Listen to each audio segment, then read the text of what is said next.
Mulai dari game development, cybersecurity, dan skill digital lainnya, semua bisa dipelajari di Kotlab. Kotlab siap membuka peluangmu, update skill ke level selanjutnya. Upgrade skillmu sekarang bareng Kotlab. Follow Instagram Kotlab untuk info menarik dan kunjungi website kami di kotlab.id. Skill yang kamu pelajari hari ini bisa jadi pintu masa depanmu. Mulai dari game development, cybersecurity, dan skill digital lainnya, semua bisa dipelajari di Kotlab. Kotlab siap membuka peluangmu, update skill ke level selanjutnya. Upgrade skillmu sekarang bareng Kotlab. Follow Instagram Kotlab untuk info menarik dan kunjungi website kami di kotlab.id. Skill yang kamu pelajari hari ini bisa jadi pintu masa depanmu. Mulai dari game development, cybersecurity, dan skill digital lainnya, semua bisa dipelajari di Kotlab. Kotlab siap membuka peluangmu, update skill ke level selanjutnya. Upgrade skillmu sekarang bareng Kotlab. Follow Instagram Kotlab untuk info menarik dan kunjungi website kami di kotlab.id. Skill yang kamu pelajari hari ini bisa jadi pintu masa depanmu. Mulai dari game development, cybersecurity, dan skill digital lainnya, semua bisa dipelajari di Kotlab. Kotlab siap membuka peluangmu, update skill ke level selanjutnya. Upgrade skillmu sekarang bareng Kotlab. Follow Instagram Kotlab untuk info menarik dan kunjungi website kami di kotlab.id. Skill yang kamu pelajari hari ini bisa jadi pintu masa depanmu. Mulai dari game development, cybersecurity, dan skill digital lainnya, semua bisa dipelajari di Kotlab. Kotlab siap membuka peluangmu, update skill ke level selanjutnya. Upgrade skillmu sekarang bareng Kotlab. Follow Instagram Kotlab untuk info menarik dan kunjungi website kami di kotlab.id. Skill yang kamu pelajari hari ini bisa jadi pintu masa depanmu. Mulai dari game development, cybersecurity, dan skill digital lainnya, semua bisa dipelajari di Kotlab. Kotlab siap membuka peluangmu, update skill ke level selanjutnya. Upgrade skillmu sekarang bareng Kotlab. Follow Instagram Kotlab untuk info menarik dan kunjungi website kami di kotlab.id. Skill yang kamu pelajari hari ini bisa jadi pintu masa depanmu. Mulai dari game development, cybersecurity, dan skill digital lainnya, semua bisa dipelajari di Kotlab. Kotlab siap membuka peluangmu, update skill ke level selanjutnya. Upgrade skillmu sekarang bareng Kotlab. Follow Instagram Kotlab untuk info menarik dan kunjungi website kami di kotlab.id. Skill yang kamu pelajari hari ini bisa jadi pintu masa depanmu. Mulai dari game development, cybersecurity, dan skill digital lainnya, semua bisa dipelajari di Kotlab. Kotlab siap membuka peluangmu, update skill ke level selanjutnya. Upgrade skillmu sekarang bareng Kotlab. Follow Instagram Kotlab untuk info menarik dan kunjungi website kami di kotlab.id. Skill yang kamu pelajari hari ini bisa jadi pintu masa depanmu. Mulai dari game development, cybersecurity, dan skill digital lainnya, semua bisa dipelajari di Kotlab. Kotlab siap membuka peluangmu, update skill ke level selanjutnya. Upgrade skillmu sekarang bareng Kotlab. Follow Instagram Kotlab untuk info menarik dan kunjungi website kami di kotlab.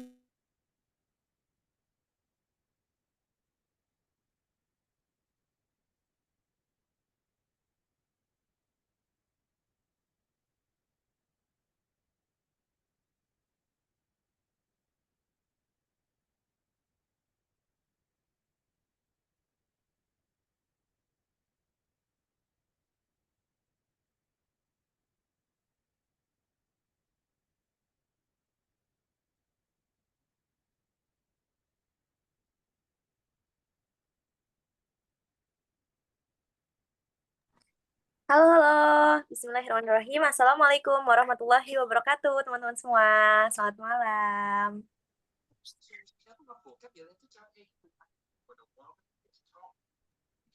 Oke, teman-teman, aku mau cek dulu nih kehadiran teman-teman semua. Wow, ternyata udah ramai banget ya.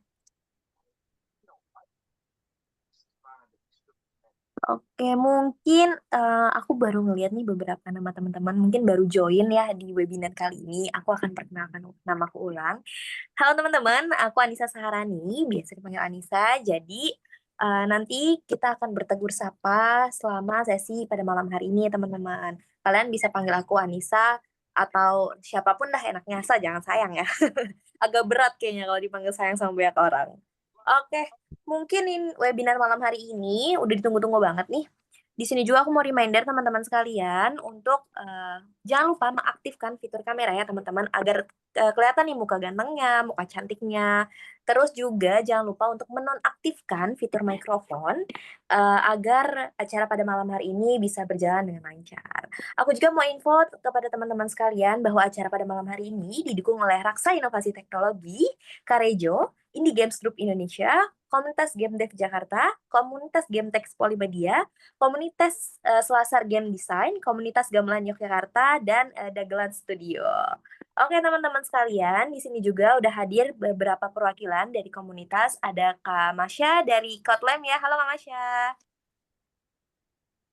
Halo Kak Anissa. Oke, kemudian ada perwakilan juga dari Indie Games Group Indonesia. Ada Kak Luki. Halo Kak Luki. Halo, halo. Oke, halo.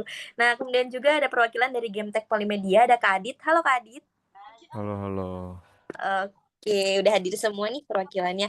Oh iya teman-teman, tadi kan aku nyebutin perwakilan dari komunitas yang mendukung acara pada malam hari ini ya. Aku juga pengen nyapa nih narasumber kita pada malam hari ini. Di sini ada Kak Jody. Halo Kak. Halo, halo. Halo Kak, sapaannya ini aku bisa panggil Kak siapa nih? Kak Jody, Kak Adi, Kak Ahmad. Bisa Adi atau Jody juga boleh sih. Gak apa-apa. Oke, sip. Nanti kita ngobrol-ngobrol lagi ya Kak. Siap. Oke. Oke. Nah, teman-teman, aku mau reminder sekali lagi, nanti juga di akhir sesi itu akan ada kuesioner serta feedback yang akan dilampirkan oleh tim dari Kotlem. Jangan lupa untuk diisi ya, karena itu akan Iya, udah makan. karena kalian nanti akan Belum. mendapat Ya udah. sertifikat setelah mengisi Apaan sih? form feedback tersebut. Oke, teman-teman, aku mau reminder untuk mengaktifkan fitur kamera ya, jangan lupa dan menonaktifkan fitur mikrofonnya. Oke deh. Acara malam hari ini dengan tema From Concept to Prototype, How to Pitch a Game Idea That's Work akan dibawakan oleh Kak Jody. Nah, sebelum itu aku mau kemana ya? Ke Kak Masya dulu kali ya. Halo Kak Masya. Halo nih, selamat malam. Oke, malam Kak. Gimana Kak keadaannya sehat? Alhamdulillah sehat. Semoga Oke, Kak teman-teman boleh semua dong juga Kak sehat ya. sepatah dua patah katanya buat aku dan teman-teman pada malam hari ini. Silakan. Oke, pertama-tama Assalamualaikum warahmatullahi wabarakatuh. Selamat malam semuanya. Selamat malam Kak Adi, selamat malam Kak Luki dari Indie Games Group Indonesia. Terus juga udah ada Kak Adit juga ya dari Game Tech Media. Juga rekan-rekan atau peserta webinar yang sudah menghadiri sesi pada malam hari ini. Aku mau mengucapkan selamat datang ya di webinar pada malam hari ini yang berjudul From Concept to Prototype, How to Pitch a Game Idea That Works. Aku senang sekali bisa berkumpul bersama teman-teman semua, di mana aku yakin banget teman-teman semua ini pasti sudah menyiapkan semangatnya ya. Dan pastinya memang memiliki ketertarikan yang sama di dunia game development khususnya, gitu ya. Terkhusus mengenai peran sebagai game designer gitu. Kami dari Kotlem Indonesia emang merancang webinar ini buat teman-teman semua ya yang ingin belajar bagaimana mengubah ide mentah nih menjadi sebuah konsep yang matang dan siap untuk dikembangkan gitu ya. Nah, di sini juga nanti dari Kak Adi terkhususnya gitu, nanti mungkin akan lebih banyak share gitu ya, perihal experience beliau, perihal knowledge beliau gitu ya sebagai seorang game designer. Dan harapannya teman-teman semua di sini memanfaatkan waktu yang ada untuk menggali apapun lah yang ingin ditanyakan atau yang ingin digali dari seorang Kak Adi gitu ya. Karena apa ya, kehadiran beliau pada malam hari ini kan suatu hal yang luar biasa gitu ya. Jadi sangat sangat berarti lah, sangat berharga. Jadi jangan sampai disia-siakan gitu. Akhir kata, semoga sesi ini bisa menjadi langkah awal buat teman-teman semua yang ingin meniti jalan sebagai game designer khususnya gitu ya. Dan tentu saja harapannya bisa membuka peluang baru dalam dunia industri kreatif game di Indonesia. Selamat mengikuti dan jangan ragu sekali lagi untuk aktif bertanya dan berdiskusi ya teman-teman semua. Terima kasih, aku ucapkan selamat malam. Assalamualaikum warahmatullahi wabarakatuh. Waalaikumsalam warahmatullahi wabarakatuh. Nah, teman-teman tuh udah dapat semangat ya dari Kak Masya, katanya manfaatkan juga kesempatan ini untuk bisa berdiskusi langsung dengan Kak Jody. Oke, selanjutnya aku mau sapa Kak Lucky. Halo Kak Lucky. Halo. Kayaknya mikrofonnya belum dinyalain ya, Kak? Oh ya, belum. Halo, halo, Kak Nisa. Oke, Oke, aman Kak. masih mute Gimana aku. Kak, kabarnya sehat? Ya, sehat-sehat. Thank you. Alhamdulillah. Sudah Oke Kak, mengundang boleh seperti dong Kak biasa. sepatah dua patah katanya untuk aku dan teman-teman pada malam hari ini. Oke. Silakan Kak. Ya, halo semua. Halo tim Kotlem. Thank you seperti biasa sudah mengadakan acara rutin ini. Kenalin yang belum kenal, aku Lucky, Ketua IGGI atau Indie Games Group Indonesia. Ya, dan halo lagi Mas Yudi. Besok kita ketemu lagi. Jadi FYI, aku sama Mas Yudi itu satu tim sekarang di studio baru lah. Jadi kerja tiap hari tektokan. Nah, that's why aku rekomen banget untuk webinar ini karena ya Mas Yudi udah suhu lah ya, udah sepuh. Jadi ilmunya tuh udah sangat sangat tinggi gitu. Jadi buat teman-teman yang pengen belajar game design, udah ketemu sama orang yang tepat malam ini gitu. Terus dan jangan lupa untuk gabung ke komunitasnya tuh Selasa Game Design ya, untuk lebih ngebahas tentang game design lebih lanjut lagi. Dan jangan lupa juga untuk masuk IGGI kalau misalnya teman-teman pengen level up gitu untuk jadi game dev. Oke, itu sih. Semoga selalu lancar ya acaranya, terutama Kotlem. Thank you banget udah sering banget ngadain acara seperti ini untuk level up game dev. Thank you, thank you. Oke, thank you Kak Lucky. Nah, teman-teman tuh, di-mention lagi sama Kak Lucky bahwa Kak Jody ini udah sepuh banget gitu ya di dunia pergaman ini. Jadi manfaatkan teman-teman waktunya untuk menggali ilmu sebanyak-banyaknya. Oke, thank you Kak Lucky. Sekarang aku akan move ke Kak Adit. Halo Kak Adit. Halo, Halo, gimana Kak kabarnya, sehat? alhamdulillah sehat. Oke, alhamdulillah. Nah, boleh dong Kak, sama kayak Kak Masya dan Kak Lucky sebelumnya, sepatah dua patah katanya untuk aku dan teman-teman pada malam ini. Oh, Silakan. oke. Halo, semuanya, selamat malam teman-teman. Eh, aku nggak banyak-banyak ya mungkin. Aku cuman mau mengucapkan terima kasih aja sama teman-teman dari Kotlem yang udah ngajak GameTech Polimedia jadi media partner. Dan semoga dengan materi yang nantinya bakal disampaikan oleh narasumber dapat bermanfaat dan membuka wawasan baru untuk kita semua berkembang ya. Semuanya semangat ya. Selamat malam. Oke, terima kasih banyak Kak Adit. Nah, tuh teman-teman udah disemangatin sama Kak Adit. Jadi jangan sampai kendor ya semangatnya. Oke, aku juga mau ngingetin buat teman-teman kalau nanti mau ada pertanyaan atau pengen diskusi, langsung aja ya teman-teman. Aku sangat open untuk diskusi. Aku lebih mengutamakan teman-teman yang raise hand ya pada malam hari ini. Namun yang terkendala nanti boleh di chat aja, nggak apa-apa. Cuma aku tetap mengutamakan yang raise hand dulu ya. Oke deh, udah nggak sabar ya masuk ke sesi acara inti pada malam hari ini. Oke, aku akan menyapa kembali Kak Jody. Halo Kak Jody. Oke, halo, halo, halo. Eh, Kak, sebelum mulai aku boleh nggak sih nanya-nanya dulu? Boleh, boleh, boleh. Jujur aku kepo banget nih. Kan tadi Kak Jody tuh, kalau kita udah sempat nge-spill kan, Kak Jody udah sepuh banget. Nah, boleh nggak sih Kak sharing tipis aja gimana sih Kak perjalanannya bisa sampai di titik ini gitu. Oke, oke. Sebenarnya mungkin aku tidak merasa aku Iya. seperti itu banget sih, tapi ya maksudnya thank you juga buat teman-teman atas buat apresiasinya. Jadi kalau dari aku sendiri sih untuk sebagai game designer udah berkarir mungkin sekitar udah 5 tahun ya dari awal pas pandemi tahun 2020 kayak gitu. Dan dulu memang ya fokusnya di studio sendiri, di studio yang lagi dirintis, ngerjain proyek-proyekan. Terus akhirnya juga pernah full time juga, waktu itu pernah di Gameloft, terus juga pindah-pindah sih sebenarnya, pernah di Gameloft, pernah di Stellar Nul juga, terus ngambil banyak kerja freelance juga. Nanti juga aku sempat bakal ada satu mention game freelance yang jadi contoh. Dan juga sekarang itu juga lagi full time barengan sama Mas Lucky di Gema Games. Kayak gitu sih untuk perjalanan jadi game designernya ya. Kalau untuk Wah, karirnya. keren banget sih Kak. Malah pas COVID ya berarti. Iya, Nih, ya. malah Biasanya ya orang malahnya pas COVID kan COVID. males gitu Kak. Ini malah mencari kesibukan gitu yang sampai sekarang ditekuni gitu ya Kak. Iya, mungkin karena kan kerjanya di laptop juga kan ya. Dan teman-teman kan juga Hmm. sama pasti eh enaknya mungkin kalau kerjanya di game dev ya sebenarnya modalnya ya modal apa modal gadget aja gitu kan. Dan udah bisa mengerjakan kerjaannya gitu. Itu sih. Oke deh Kak, thank you banget udah mau sharing-sharing karena jujur aku kepo banget nih gimana awal mulanya gitu. Nah mungkin nanti bakal lebih banyak sharing-sharingnya sama Kak Jody langsung gitu ya, sekalian Hmm. sesi pemaparan materi. Oke Kak Jody, waktu dan tempat aku persilakan. Terima Oke, kasih. aku aku langsung mulai session ya, bikin session.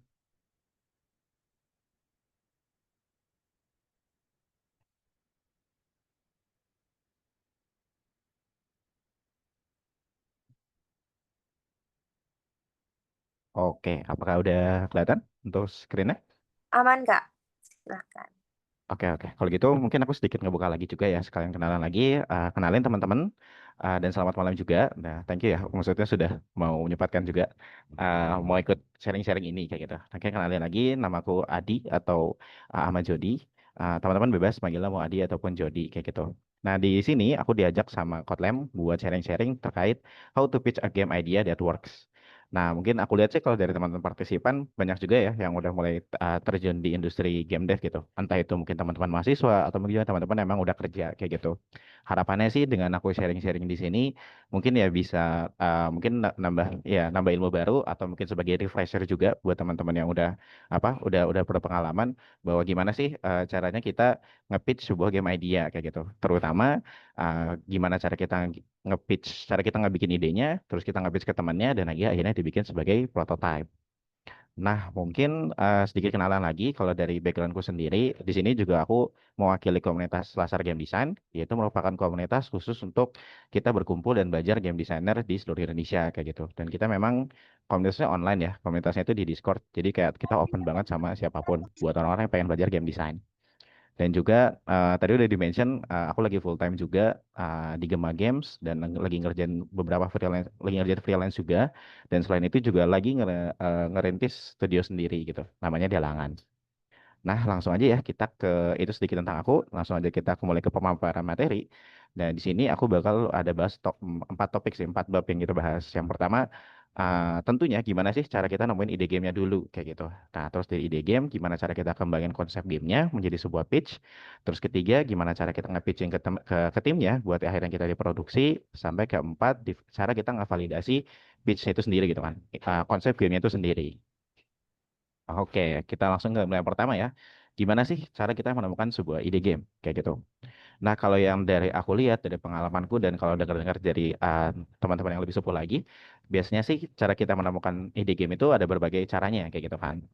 Nah, yang langsung aja, yang pertama itu, yang mungkin yang paling mudah, yaitu adalah kita ngelihat apa sih yang sedang trending atau momen-momen yang lagi viral kayak gitu. Nah, mungkin kayak contoh banget apa mungkin kayak dulu pas di tahun 2018 waktu pada saat itu PUBG baru rilis, terus juga ketika PUBG baru rilis, semua orang tuh jadi berlomba-lomba pengen bikin game Battle Royale kayak gitu. Nah, terus akhirnya ada Fortnite, ada game yang lainnya, dan akhirnya terbentuklah sebuah tren di sana gitu kan. Semua orang jadi berlomba pengen bikin game Battle Royale. Begitu juga terjadi waktu tahun 2021 atau 2022 ketika game Vampire Survivor itu rilis gitu kan. Rilis, booming, dan akhirnya semua orang sampai sekarang bahkan lagi pengen bikin game genre Survivor kayak gitu. Nah, ini mungkin bisa salah satu cara buat teman-teman lakukan. Nah, cuman yang jadi perlu perhatian adalah ketika teman-teman buat game yang trending atau yang sesuai sama trending tadi, itu tuh teman-teman harus bisa mengeksekusinya itu dengan cara cepat gitu. Mengeksekusi maksudnya tuh bikin gamenya itu dengan cepat juga. Karena khawatirnya kalau teman-teman lama bikinnya dan misalnya bertahun gitu sampai setahun buat buat ngerjainnya, ternyata pas gamenya rilis, trendingnya tuh udah nggak ngetrend lagi gitu kan. Trendingnya tuh udah mulai turun kayak gitu.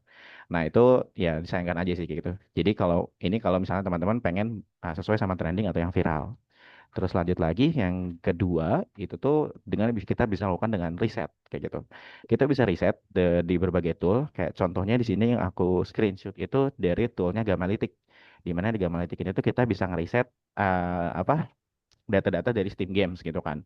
Entah itu dari revenue-nya, wishlist-nya, terus ratingnya juga kalau bisa bisa juga dilihat gitu kan di Gamalytic kayak gitu. Nah, di sini kayak aku contoh yang aku screenshot ini, aku coba iseng-iseng apa buat ngelihat apa aja sih game yang laku dalam 1 tahun terakhir kayak gitu kan. Nah di sini tuh bisa kelihatan ketika pakai toolnya kayak gitu. Nah di sini tuh bisa jadi sebuah teman-teman jadi sumber ide game juga. Oh ngelihat ternyata yang manajemen tuh misalnya paling laku lah gitu kan, top selling kayak gitu. Atau misalnya kalau di mobile bisa aja kita ngelihat oh ternyata genre-genre match 3 itu juga yang paling laku misalnya. Nah, dengan dari yang laku itu bisa jadi sebuah sumber ide juga buat kita. Oh, nah kita bikin game yang kayak gini aja gitu kan karena udah proven bahwa genre ini tuh laku gitu kan pada saat ini gitu. Bisa seperti itu. Atau mungkin juga yang ketiga itu bisa aja dengan game yang kesukaan sendiri kayak gitu. Kayaknya sih buat teman-temannya kita sebagai indie atau mungkin kita yang baru terjun juga pasti banyak ya yang kayak gini juga yaitu berdasarkan dari apa game yang kita suka kayak gitu kan. Orang-orang yang suka manajemen atau suka RTS ya mungkin pengen bikinnya game yang serupa juga gitu kan. Atau suka JRPG, suka Pokemon. Nah, pengennya bikin game turn based juga atau mungkin sukanya roguelite gitu kan. Yang game-game sekarang gitu kan. Ya berarti pengen bikinnya game roguelite juga kayak gitu. Dan biasanya ya kalau bikin game sesuai yang kesukaan pasti ya passionate lah biasanya dalam ngerjainnya. Kita lanjut lagi. Nah, bisa juga ngembangin game itu dari rasa penasaran kita sendiri sebenarnya. Ketika kita pengen mengembangkan sebuah mekanik atau sebuah game yang udah ada dan pengen dibuat menjadi hal yang baru gitu. Atau mungkin ngebenerin game-game yang udah ada, kita pengen bikin jadi yang hal yang barunya gitu kan. Dari dengan ngebenerin gamenya kayak gitu. Kayak misalnya kayak pertanyaan-pertanyaan kayak rasa-rasa pertanyaan kayak bisa nggak ya aku bikin game detektifnya gitu kan soalnya aku suka banget game misteri atau detektif bisa kayak aku bikin sendiri gitu kan tapi yang beda atau misalnya penasaran sama genrenya gitu kan kayaknya bisa nggak ya aku bikin game deck builder tapi objeknya itu bukan pakai kartu lagi tapi misalnya pakai objek yang lain gitu kan yang bakal jadi decknya kayak gitu atau misalnya penasaran sama gamenya gitu kan bisa nggak sih aku bikin game kayak bakso roulette tapi biar beda aku nggak pakai pistol kayak gitu. Nah, rasa-rasa penasaran ini juga biasanya para game designer sih. Biasanya ini juga bisa jadi sebuah sumber ide game juga. Atau mungkin yang terakhir yang aku sampaikan di sini ada juga bisa juga sumber game itu tuh dari ngelihat dari niche atau ngelihat dari game-game yang lama yang mungkin udah udah jarang ada game-game serupa yang rilis tapi itu sebenarnya masih punya demand. Demandnya tuh dari si fanbase-nya itu sendiri gitu kan. Jadi tuh kayak ya misalnya ya mungkin kayak Left 4 Dead sampai sekarang kan masih ada yang suka main Left 4 Dead gitu ya, game-game jadul atau game jadul-jadul lain yang di konsol, yang di PS1 atau semacamnya. Gamenya tuh orang suka-suka gitu, orang tuh suka banget. Tapi ternyata kok sampai sekarang belum ada lagi ya rilis game yang serupa atau satu genre sama game tersebut. Nah itu kan jadi ada terjadinya ada sebuah demand gitu kan. Nah apa? Iya, itu sebuah demand. Nah, dari sebuah demand ini, makanya itu bisa jadi alasan kita untuk bikin ide gamenya gitu kan, untuk sesuai sama ke sana. Ini kalau contoh paling populernya sih yang lagi happening tuh, yang lagi di develop sama indie, kayak contohnya di Pahtoge Production, dia tuh lagi bikin game namanya Crix Phone Tactics, dan itu tuh ngambil inspirasinya dari series Front Mission gitu. Kalau dengar-dengar dari katanya mereka, ya mereka tuh suka banget sama game series Front Mission, tapi udah gak ada lagi orang yang ngembangin lagi gitu kan, yang mirip serupa. Maka dari itu jadi alasan buat mereka untuk bikin ide gamenya kayak gitu. Itu sih. Kita lanjut lagi. Oke, bentar.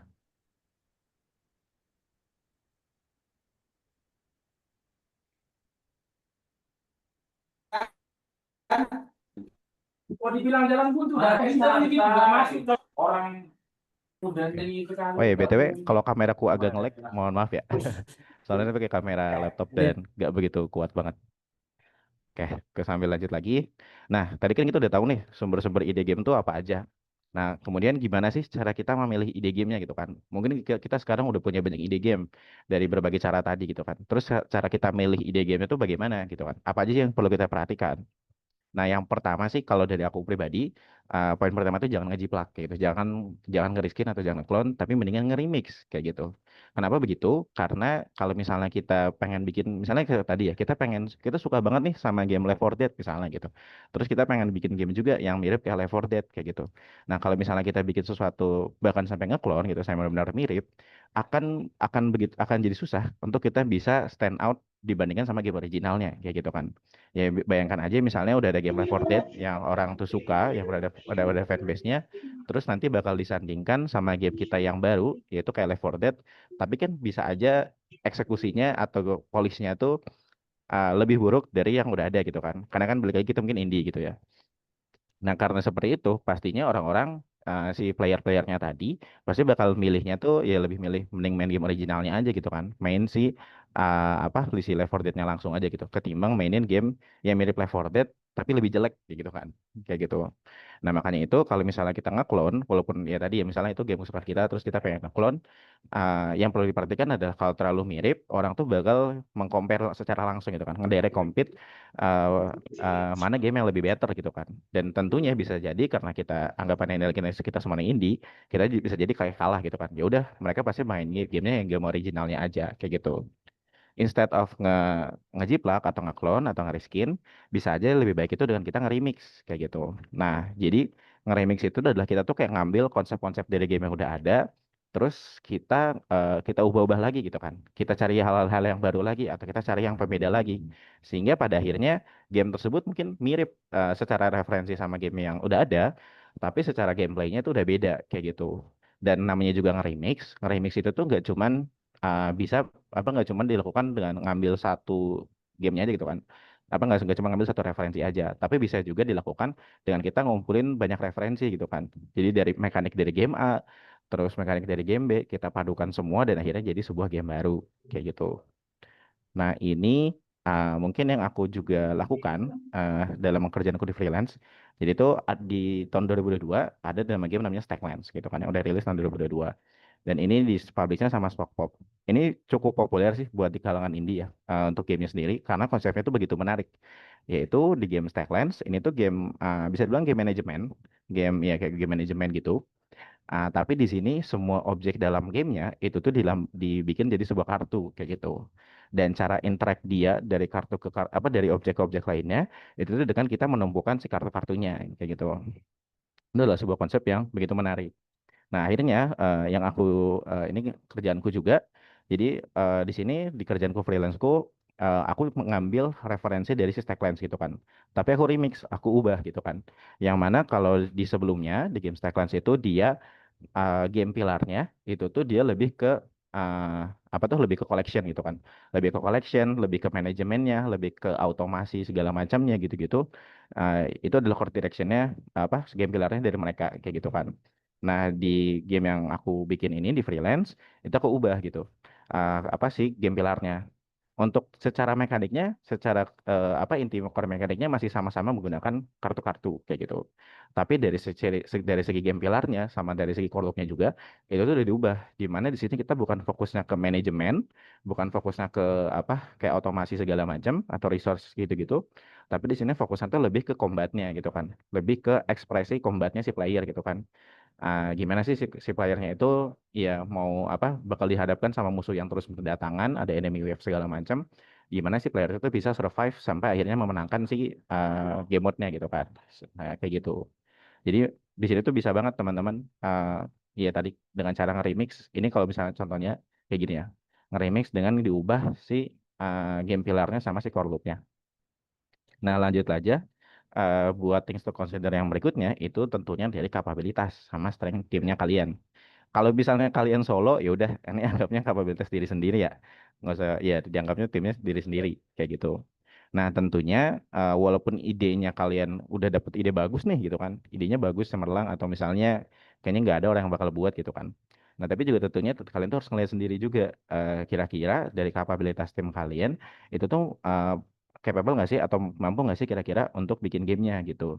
Kalau misalnya ternyata memang nggak bisa atau misalnya butuh waktu begitu banyak untuk mempelajarinya dulu, lebih baik mending di hold dulu aja gitu. Mending jangan di develop sekarang gitu.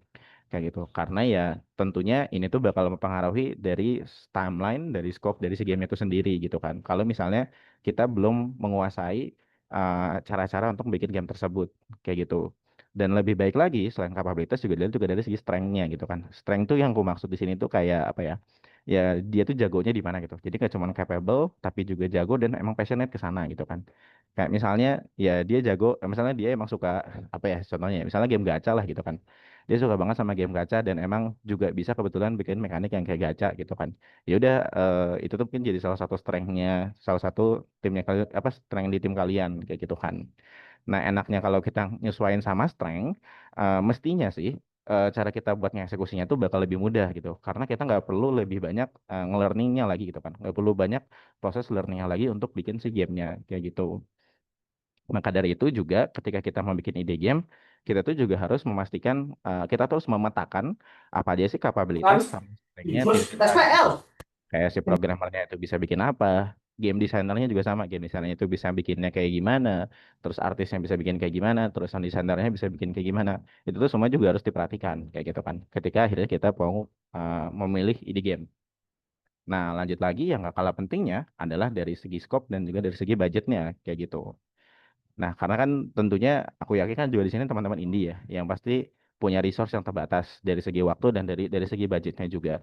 Nah, maka dari itu teman-teman juga harus memperhatikan kira-kira kalau kita mau eksekusi ide A misalnya, itu tuh butuh waktu berapa lama sih gitu dari segi timelinenya gitu. Dan dari waktu tersebut kita tuh butuh budget berapa lama gitu kan buat ngegaji diri kita sendiri kayak gitu. Itu tuh perlu diperhatikan juga sebelum kita memilih ide gamenya. Nah, terus buat teman-teman mungkin yang masih baru, gimana sih cara si scope-nya tersebut diukur gitu kan? Si scope dari si game-nya gitu kan. Seberapa kompleks, seberapa mudah, atau ya seberapa lama dikerjain itu cara ngukurnya itu bagaimana?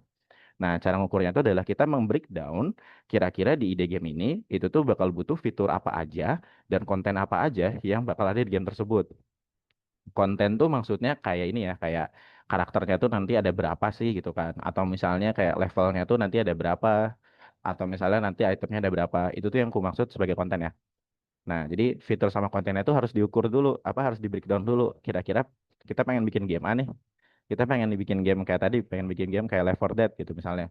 Nah, itu tuh kira-kira fiturnya ada apa aja, terus kontennya apa aja. Kita harus nge-breakdown dulu. Nah, apa?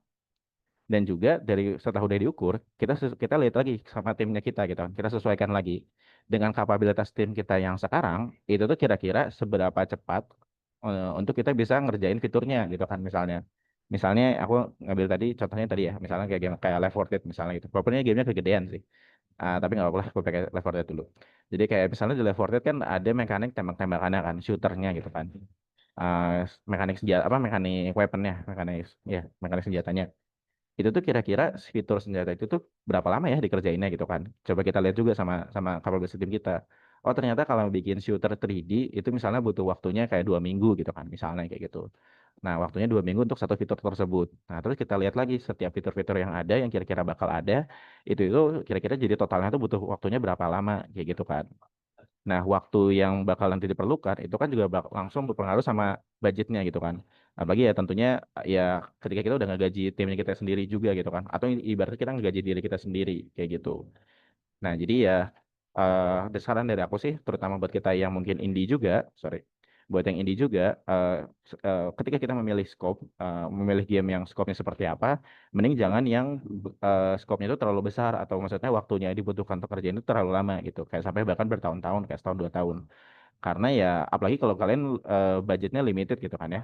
Jadi mendingan coba sih teman-teman ya bikinnya gamenya yang scope-nya itu lebih kecil gitu. Kayak sebulan 2 bulan tuh bisa kelar kayak gitu. Jadi jangan bikin game kayak Left 4 Dead gitu ya. Tapi maksudnya game-game kayak ya game-game yang lebih kecil lagi lah kayak gitu. Nah, aku langsung lanjut ke tips dulu. Tips yang pertama itu perbanyak referensi game.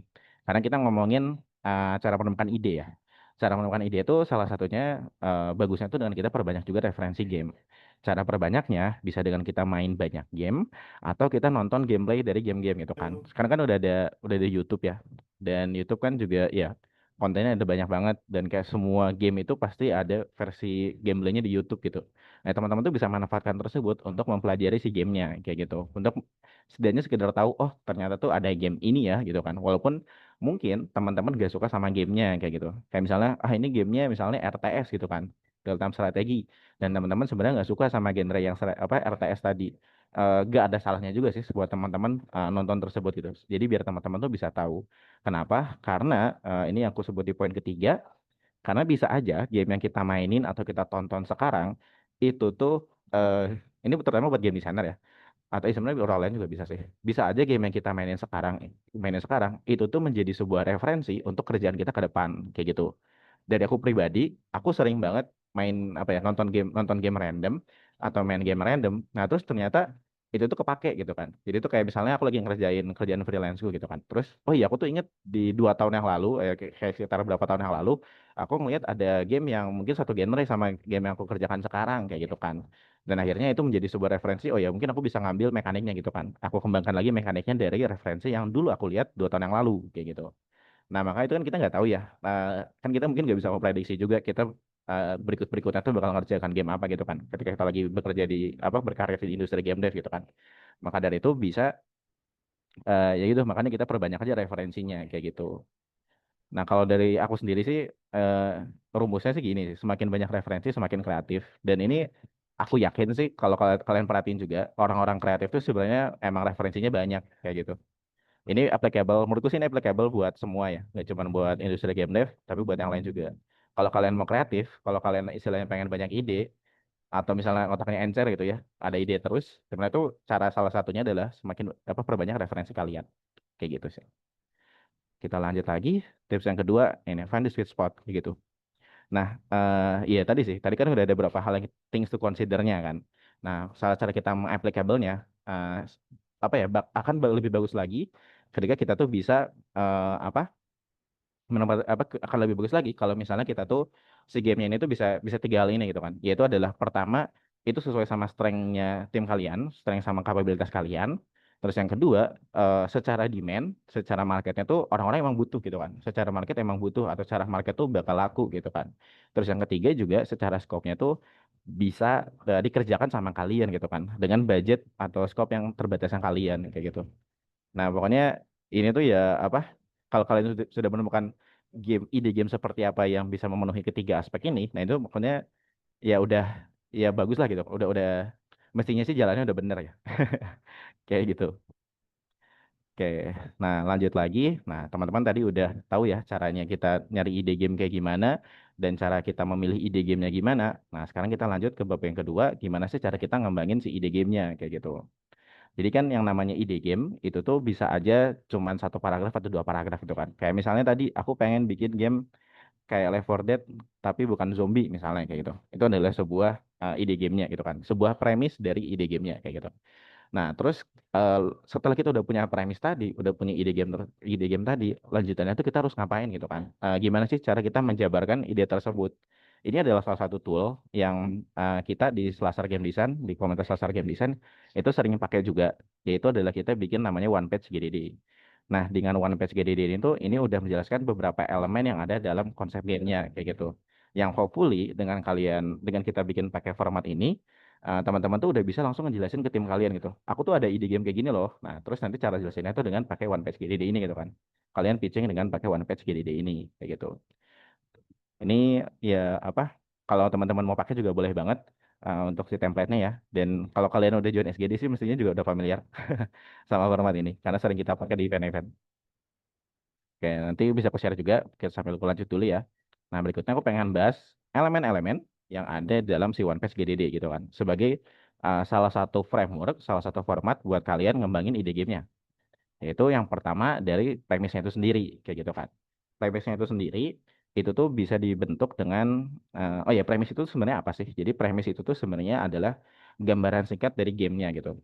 Jadi ibaratnya kalian ya punya punya ide game, terus gimana sih cara kalian menjelaskan ide game tersebut ke teman kalian gitu kan? Atau ke ke kenalan kalian dalam waktu singkat. Nah, itu tuh dijelaskannya dengan si game premis ini, yang mana game premis adalah sebuah sebuah penjelasan, sebuah kalimat, mungkin 1 sampai 2 atau sampai 3 kalimat yang biasanya tuh mencakup poin-poin ini.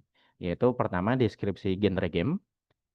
Terus yang kedua tuh apa sih yang bakal dilakuin sama playernya, apa aksinya gitu-gitu. Terus yang ketiga tuh apa yang menjadi twistnya gitu kan. Apa sih yang menjadi keunikan dari game ini gitu kan. Sama game-game yang serupa atau satu genre kayak gitu. Terus ini ya buat game premis, aku mungkin bakal bahas satu apa per elemennya dulu, baru nanti mungkin terakhir kita lihat contohnya ya, contoh buat One Piece GDD-nya. Jadi aku langsung lanjut dulu aja. Untuk yang elemen berikutnya itu adalah dari genre. Nah, jadi genre ini teman-teman apa ya? Kalau aku sih sangat sarankan ya terutama buat game designer atau kalian mau bikin ide game, kalian tuh benar-benar mempelajari genre-genre yang ada game gitu kan. Terutama mungkin ya genre-genre yang populer kayak gitu. Kenapa? Karena genre itu tuh adalah salah satu cara dengan mudah untuk kita menjelaskan game kita tuh seperti apa gitu kan.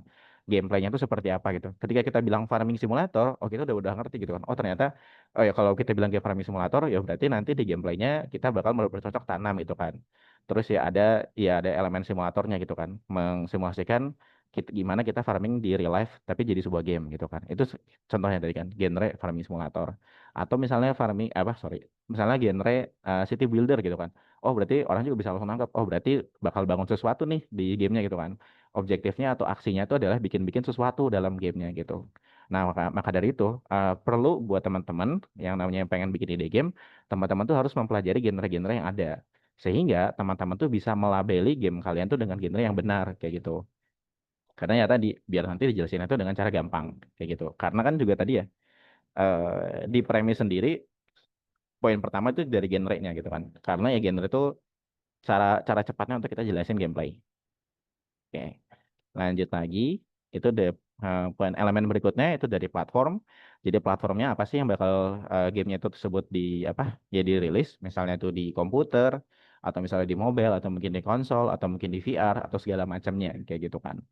Nah, biasanya sih dengan kita tahu platformnya apa, itu tuh langsung kelihatan, oh cara kontrolnya nanti bakal kayak gimana gitu kan. Kalau konsol ya jelas, berarti pakai konsol gitu kan. Kalau platformnya mobile berarti touchscreen kayak gitu. Dan biasanya juga ini tuh juga berpengaruh sama model bisnisnya gitu. Karena kan kita cenderung tahu ya, kalau misalnya mobile umumnya freemium gitu kan. Dan game-game konsol sama PC umumnya itu premium gitu. Walaupun tentunya nggak semuanya kayak gitu ya. Tapi ini secara umumnya aja kayak gitu.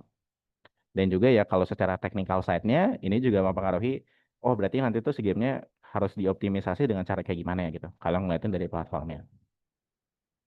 Kita lanjut lagi ke ke elemen yang berikutnya yaitu adalah game pilar. Game pilar itu apa? Game pilar itu adalah aspek-aspek apa aja yang ingin diutamakan dalam konsep game kayak gitu kan. Yang mana game pilar itu tuh nanti bakal dipakai sebagai landasan dari si gamenya itu sendiri gitu kan. uh, ini tuh nanti berpengaruhnya sama sama game direction sih sebenarnya. Ini lebih deep dive ke game directionnya kayak gitu. Nah mungkin yang bisa jadi game pillar tuh apa aja sih kayak gitu kan? Yang bisa aja dari core mekaniknya, dari core experience-nya, bisa aja dari naratifnya, art style, sound design, atau dari sisi teknikalnya kayak gitu. Jadi itu kayak contohnya game pillar eh misalnya aku ngambil contoh yang tadi aja yang Valley Forte tadi ya. Salah satu game pilarnya adalah aku pengen si orang tuh merasakan experience-nya tuh merasakan mereka tuh main bersama temannya gitu kan. Mereka tuh berinteraksi sama temannya dan kerasa bermain bersama teman kayak gitu. Itu tuh bisa jadi sebuah game pilar, bisa jadi sebuah landasan. Sebagai landasan sebuah pilar. Yang mana nanti ini tuh bakal kepake ya di semua role sih termasuk ke game designer bahwa kalau kita bikin mekanik, oh ya udah berarti kalau kita bikin mekanik harus mendukung dari game pilarnya gitu kan, dari si landasannya. Kalau tadi adalah game pillarnya itu adalah bikin experience main sama teman, oh yaudah berarti aku harus bikin mekanik yang mendukung itu juga. Jadi jangan aku bikin misalnya tadi ya experience-nya tuh pengen main sama teman gitu kan. Tapi aku malah bikin mekanik yang orang itu bisa semuanya serba sendiri gitu kan. Orang tuh bisa player tuh bisa tidak harus butuh teman untuk mengerjakan suatu hal gitu kan. Itu kan malah jadi bertolak belakang. Nah, ketika bertolak belakang ya udah berantakan tuh berarti direction gamenya kayak gitu. Ini makanya sebenarnya lebih banyak terkait game direction sebenarnya untuk game pilar. Kita lanjut lagi. Yang menurutku yang paling penting yaitu adalah USP atau Unique Selling Point. USP adalah aspek-aspek apa aja sih yang di game yang bisa bikin game kamu tuh stand out di market atau kompetitor dari genre-genre atau game yang serupa gitu kan. Kayak contohnya pengen bikin bedanya si game ini sama game yang lain adalah mekaniknya itu misalnya beda gitu kan. Mekaniknya itu ada inovatifnya gitu kan. Atau misalnya dari art style-nya ini sesuai sama target pasarnya misalnya ibu-ibu misalnya kayak gitu. Atau secara tematik atau premis ceritanya itu benar-benar sangat menarik kayak gitu. Itu tuh bisa jadi sebuah unique selling point kayak gitu. Nah, untuk bisa menentukan unique selling point, di sini teman-teman perlu riset.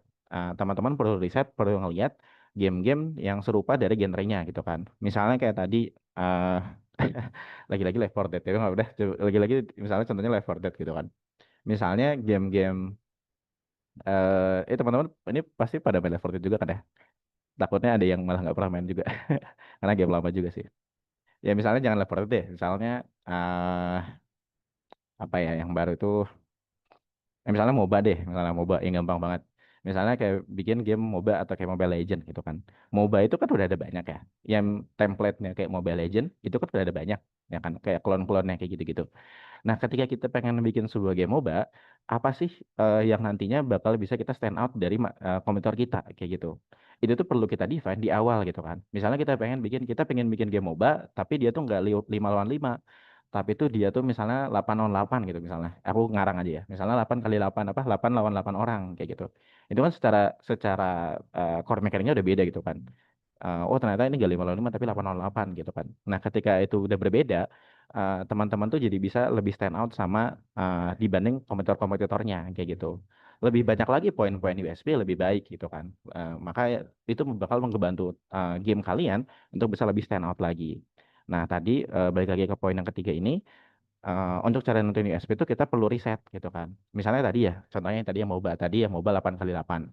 Kita tuh pertama riset dulu gitu kan. Kira-kira di genre ini, di genre MOBA, itu tuh gamenya ada apa aja ya gitu kan. Game-gamenya gitu kan. Terus di sana tuh apa mekaniknya tuh ada apa aja gitu kan. Mekanik-mekanik dalam genre MOBA-nya kayak gitu. Nah, terus makanya kita dari yang udah kita riset tadi, kita bisa lihat apa ya kira-kira yang bisa bikin game kita stand out. Misalnya tadi dari mekaniknya, atau mungkin dari art style-nya. Misalnya kita pengen bikin art style-nya chibi, gara-gara dari kompetitor itu belum ada bikin game yang art style chibi. Nah, itu bisa teman-teman lakukan dan teman-teman tambahkan, teman-teman desain menjadi sebuah USP kalian gitu kan dalam gamenya kayak gitu. Nah, terus ya tadi di sini aku sempat mention di PPT itu ada positioning ya. Nah, positioning itu maksudnya kayak gini sini salah satu contohnya, eh kita tuh di sini bisa memposisikan game kita tuh apa sih yang membedakannya. Ini tuh positioning itu cara mudah untuk kita mengukur pembeda game kita sama game yang lain misalnya. Jadi apa? Ya, misalnya ya misalnya di game ini game kita itu tuh bisa kalau dari diagram ini ya, kalau misalnya ya dari sini kelihatan oh kalau game kita tuh lebih co-op-centric gitu kan dibandingkan sama game-game yang lain gitu. Dan game kita tuh di sini lebih kelas sistem dibandingkan game-game yang lain gitu kan. Ini si cara positioning ini tuh salah satu cara aja sih buat teman-teman tuh mengukur apa yang membedakan game kalian sama game-game dari kompetitor atau yang game yang lainnya gitu kan. Yang dalam satu genre kayak gitu. Nah, langsung lanjut aja ke tips yang berikutnya. Aku sangat pengen menekan di bagian USB. Jadi ya, USB itu tuh memang harus teman-teman tentukan di bagian di sebelum teman-teman produksi gitu kan. Sebelum teman-teman mulai bikin gamenya kayak gitu. Karena sebenarnya ya sebenarnya kita tuh bisa ngelihat game itu laku atau enggak itu tuh dilihat dari dilihat dari awal sebenarnya tuh. Bisa kelihatan dari USB-nya. Seberapa jelas sih, seberapa seberapa bagus sih USB-nya gitu ya.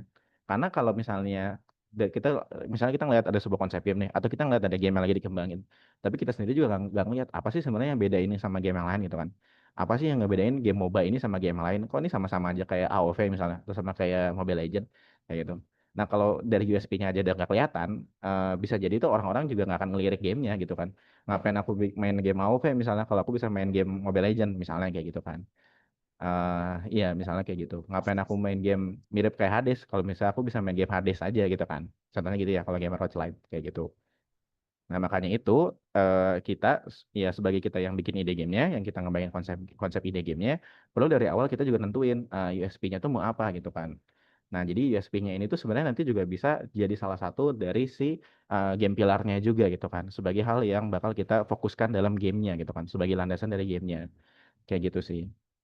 Karena ya bakal sayang banget ya kalau misalnya kita udah bikin game selama 2 tahun, tapi kita sendiri juga nggak nentuin USP-nya itu apa gitu kan. Nah, kita udah capek-capek bikin game selama 2 tahun, ternyata setelah 2 tahun game kita nggak ada yang beli juga gitu kan. Game kita tuh nggak ada yang lirik kayak gitu. Kan sayang banget ya kayak gitu. Ya mungkin aku pengen apa ya, pengen aku tekankan juga.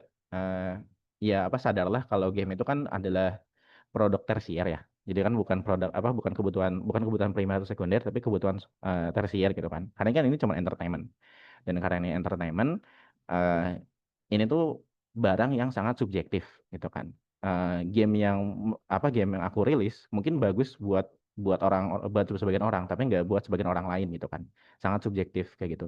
Nah, tapi kalau misalnya kita bikin game ternyata nggak ada satupun orang yang suka gitu kan atau nggak ada satupun orang yang lirik ya bakal jadi terbuang gitu kan. Akhirnya jadi kayak ya udah kita udah capek-capek bikin game tapi malah tidak balik modal, nggak ada orang yang beli kayak gitu. Itu tuh bisa banget terjadi gitu dan emang sering juga terjadi kayak gitu. Nah, dan juga poin yang aku pengen tekanin lagi karena kan aku juga menganggap kita semua kan di sini indie ya. Teman-teman di sini kan semua indie yang mana juga budgetnya juga limited, timnya juga limited dan juga teman-teman tuh belum punya nama di antara komunitas player gitu kan. Belum punya fanbase lah kayak gitu. Nah, terus dengan keterbatasannya kita, terus gimana sih kalau gitu kita yang sangat terbatas ini yang sangat tidak berprivilege itu tuh gimana sih caranya biar kita bisa bikin game yang laku gitu. Nah, cara kita bikin yang game yang laku ya kita tekanin di bagian USP-nya kayak gitu. Ya kalau kita misalnya udah punya franchise gede ya, misalnya kita pengen bikin game, misalnya kita kayak Pokemon gitu, ya, udah franchise-nya udah gede banget gitu. Kita mau bikin game apapun, mau bikin game ngarang apapun, itu pasti orang laku gitu. Karena orang-orang udah ada fanbase-nya gitu kan. Karena orang-orang udah suka sama franchise-nya gitu. Nah, di sini kan kita yang ini kan nggak punya franchise ya, belum punya fanbase kayak gitu. Nah, makanya gimana sih biar akhirnya game kita laku? Makanya kita tentuin dari USP yang kita tentuin di awal pada saat kita mikirin ide gamenya. Kayak gitu. Itu ya buat USP. Nah, ntar aku pengen minum dulu.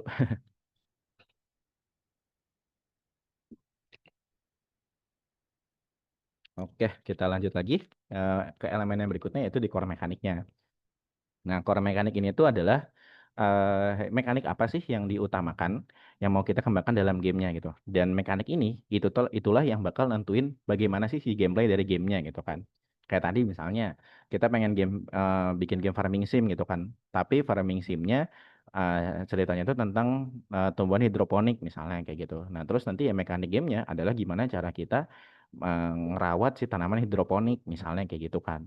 Itu kan jadi mekanik utamanya dan akhirnya karena itu jadi mekanik utamanya, semua mekanik-mekanik kecil-kecil lainnya itu bakal revolve around, bakal apa istilahnya ya? Ya bakal eh, mendukung si mekanik utamanya kayak gitu. Nah, kalau misalnya teman-teman ngambil mekanik utama itu dari game yang udah ada, itu bisa banget jadi referensi dari bisa bisa aja teman-teman mention itu sebagai referensinya kayak gitu. Kalau kita tuh pengen bikin gamenya apa farming simulator dengan cara mekanik nanamnya itu misalnya kayak Harvest Moon misalnya kayak gitu ya. Oh ini kan orang-orang yang mungkin udah jadi fanbase-nya Harvest Moon atau orang-orang yang udah pernah main Harvest Moon tuh langsung kebayang, oh ya berarti ya cara nanamnya kayak game Harvest Moon kayak gitu. Nah, jadi kalau teman-teman udah ada referensinya, boleh banget ya dicantumkan sebagai referensi si core mekaniknya gitu. Tapi kalau teman-teman emang ide dan belum ada referensinya atau nggak ketemu, ya udah emang teman-teman harus bisa menjelaskan aja core mekaniknya itu seperti apa. Nah, terus di elemen berikutnya terkait dari bagian art style-nya, teman-teman ya harus bisa deskripsi art style untuk kayak gimana. Apalagi nanti ya ini kan nanti buat kerjaannya teman-teman artis ya gitu. Nah, kita sebagai yang ngebikin ide, yang bikin konsep idenya harus bisa ngejelasin juga kira-kira tuh art style-nya kayak gimana kayak gitu. Walaupun ya tentunya untuk bisa mendeskripsikan sebuah art style, teman-teman juga perlu referensi art yang cukup banyak juga kayak gitu. Dan untuk dapetin referensinya sebenarnya itu nggak terbatas di game aja, karena kayak kita kan lagi bikin game ya. Tapi itu sebenarnya referensinya itu nggak cuma dari game aja, tapi bisa dari media lain, kayak di komik, animasi gitu kan, atau mungkin dari grafis desain gitu. Entahlah pokoknya dari sebagian art atau dari gambar tangan atau semacamnya itu bisa jadi referensi dari art style gitu kan. Begitu juga buat audio style. Ini bagian sound design yang kita bikin audionya itu juga harus kasih referensinya gitu kan. Misalnya kita pengen vibe-nya itu apa vibe cozy misalnya gitu kan ya. Karena gamenya tuh game-game ceria gitu kan. Gamenya tuh game-game nyantai. Ya udah berarti audionya tuh gimana kayak lo-fi cozy gitu misalnya. Itu di teman-teman harus deskripsikan juga gitu kan. Di bagian nanti One Piece GDD-nya. Dan tentunya juga kayak tadi di bagian visual referensinya itu bisa dari macam-macam gitu kan. Entah itu musik juga itu sendiri, entah itu dari game lain, animasi, film dan lain-lain kayak gitu. Nah, ini langsung aja ini contohnya. Oh ya, aku tuh baru ingat tadi lupa, sorry, lupa nge-kredit. Jadi emang si One Piece GDD ini tuh dibikin sama Mas Dodik dari Game Changer Studio gitu. Kebetulan beliau itu juga core team di SGD sih, kayak gitu. Dan makanya ya ini sering aku pakai kemana-mana. Dan di sini juga salah satu contoh yang dibikin sama Mas Dodik dari Game Changer itu dari game yang namanya My Lovely Doctor gitu. Mungkin kalau teman-teman udah sering apa ya, udah lama di industri game, mungkin tahu juga kali ya dari Game Changer itu pernah bikin game My Lovely Doctor kayak gitu. Nah di sini kelihatan kan elemen-elemennya ya, ada di elevator pitch-nya, di game premise-nya tadi, genrenya itu apa, platformnya itu apa, nah terus game pilarnya itu juga apa gitu-gitu. Ini kayak ini biasanya menarik-menarik sih kalau teman-teman ngeliat game pilar dari game orang yang lain ya gitu. Kayak misalnya di sini bilang pengen bikin iri atau an easy experience come first gitu kan. Wah ini tuh apa sih gitu kan. Ya, berarti kan ini lebih ke experience kan. Experience yang pengen dibentuk ketika gameplaynya dimainkan kayak gitu. Terus ini dari core mekaniknya, di sini dia ngambil dari beberapa referensi game. Terus ini buat visualnya mau kayak gimana. Terus dari audionya sendiri, vibe itu mau kayak gimana gitu-gitu. Ini contoh salah satu one page GDD ya. Terus ini game yang Dex of the Dam yang tadi sempat aku liatin, yang mirip kayak Stacklands tadi. Ini aku coba bikin versi one page GDD-nya kayak gitu. Nah, di premisnya sendiri, kayak yang tadi sempat aku mention ya, kalau bikin premis itu bisa di apa dimulai dengan kita jelasin genrenya gitu kan. Nah, karena sebenarnya Stacklands itu belum ada, kan itu emang game yang inovatif ya, emang game yang cukup inovatif gitu. Sebenarnya sekarang tuh belum, kayaknya sih setahu aku belum ada nama genrenya gitu. Game-game yang mirip Stacklands. Karena belum ada nama genrenya, ya udah aku bilang aja game Deck of the Dead itu mirip kayak Stacklands gitu loh. Game ini tuh mirip kayak Stacklands loh kayak gitu. Tapi apa sih yang bedanya gitu kan? Kalau di sini tuh kita mainnya sebagai vampir, terus ya kita disuruh bakal ngedefend dari enemy yang berdatangan kayak gitu kan. Dan objektifnya adalah objektif dari premis, objektif dari narasi dari gameplaynya, kita tuh pengen balas dendam sama orang-orang yang nyerang kita kan, yang udah nge-outcast si vampirnya kayak gitu. Terus di sini dijelasin genrenya apa, terus platformnya, terus dari game pilarnya itu sendiri, yang mana nanti bakal disupport sama si core mekaniknya gitu-gitu. Dan juga tentunya si game pilar ini tuh juga dipengaruhi sama USP-nya juga, unique selling point-nya gitu kan. Ya, karena kan ini mirip sama Stacklands nih gitu kan. Game ini mirip sama Stacklands. Terus yang ngebedain Stacklands sama Deck of the Dam itu apa gitu kan. Kalau misalnya nggak jelas, maksudnya bedanya atau malah mirip-mirip sama Stacklands aja, ya bisa aja malah orang-orang jadi nggak mainin game Deck of the Dam gitu kan. Ya udah mereka mainnya si Stacklands aja gitu kan. Karena mereka udah suka sama game Stacklands gitu. Maka dari itu di sini USP-nya diperjelas. Yaitu di sini kita fokusnya jauh lebih di combat dan ya di combat creativity-nya, yaitu maksudnya kebebasan bagaimana si player itu tuh nge-combatnya gitu kan. Dari monster-monsternya, dari equipmentnya dan segala macamnya kayak gitu. Terus dari segi ya ada area exploration segala macam yang juga jadi sebagai USP-nya kayak gitu. Nah, ini contoh juga ya Dex of the Dam. Terus ini juga contoh kalau di kita di komunitas Lasar Game Design waktu tahun lalu sih kita juga sering ada yang bikin lomba pitching ya, dan lomba pitchingnya itu pakai outputnya itu adalah bikin one page GDD-nya juga. Ini salah satu pemenang yang tahun lalu. Ini juga bikin one page GDD kayak gini. Dan cukup menarik dari idenya, dan kelihatan kalau dari core mekaniknya dijelasin referensinya apa, terus game design pilarnya itu apa, dan dijelasin juga maksudnya apa, terus ini visual reference-nya dan segala macamnya gitu-gitu. Sebenarnya sih yang namanya GDD ya ataupun manifest GDD formatnya tuh nggak ada yang saklek-saklek banget ya. Bisa aja teman-teman ubah-ubah sesuai kebutuhannya kayak gitu. Cuman ya ini tuh bisa jadi salah satu referensi buat teman-teman bikin one page GDD kayak gitu sih. Oke, eh itu ya buat cara kita ngembangin konsepnya, yang kita bisa bikin one page GDD dengan mengisi semua elemen-elemen yang ada di sini gitu kan. Kita lanjut lagi dengan kita anggapan, oke nih kita udah milih ide game. Terus kita udah juga tadi udah kita kembangin idenya yang dari awalnya cuma satu paragraf dibikin menjadi sebuah pitch deck sebuah one page GDD gitu kan. Nah berikutnya ya tentunya kita pitch ke teman kita sendiri gitu kan. Kalau solo berarti pitchnya ke diri sendiri ya. Bercanda. Nah, berikutnya ya udah kita nge-pitch aja gitu kan. Berikutnya kita nge-pitch ke teman-teman kita sendiri. Kita kumpulkan feedback dari teman-teman buat kita pastiin bisa nggak ya sebenarnya, kita pastiin lagi nih, bisa nggak ya sebenarnya game ini itu dikerjakan gitu. Atau kita juga ngelihat sebenarnya teman-teman lain tuh pada minat nggak sih gitu kan. Atau ternyata oh ini tuh genre yang teman kita nggak suka gitu kan. Dan mereka mungkin kurang passionate dalam ngerjainnya gitu. Atau juga dilihat sebenarnya ada nggak sih orang yang bakal mainin game ini gitu kan dari segi marketnya kayak gitu. Nah itu juga dilihat juga kan kayak gitu. Maka dari itu kita juga harus menerima feedback sebanyak-banyaknya dari tim. Nah ini mungkin tips aja sih, tips sedikit aja. Ketika kita pitching, ketika kita sedang bertukar ide, ya kita tuh juga harus respectful gitu kan. Jadi ya jangan ngeremehin orang, terus juga jangan terlalu main-main kayak gitu-gitu. Dan juga tentunya karena kita juga namanya pitching dan pengen dapat feedback, kita juga harus bisa belajar untuk mendengarkan gitu kan. Kita dengarkan dulu pendapat dari orang-orang yang tadi gitu kan, orang-orang yang udah kita pitching gitu. Walaupun ya tentunya saran-saran yang dikasih gak harus semuanya kita terima semua mentah-mentah, kita juga bisa saring-saring lagi sih mana feedback yang mau kita implement, maksud feedback yang mau kita iterasikan atau mana yang nggak usah diiterasikan gitu. Karena mungkin nggak sejalan sama visi gamenya tadi gitu misalnya, si game pilarnya misalnya kayak gitu. Nah, terus juga poin yang ketiga, ini yang pengen aku tekanin juga, ini tips sih, ini tips menjadi sebuah, eh ya sebuah ya apa, jadi teman yang baik atau jadi sebuah leader yang baik dalam kita nge-manage tim gitu ya.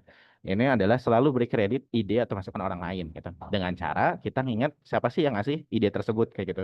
Kayak, ya dulu aku ingat si A kan pernah bilang ya kalau si A mendingan kita kayak gini loh gamenya gitu kan.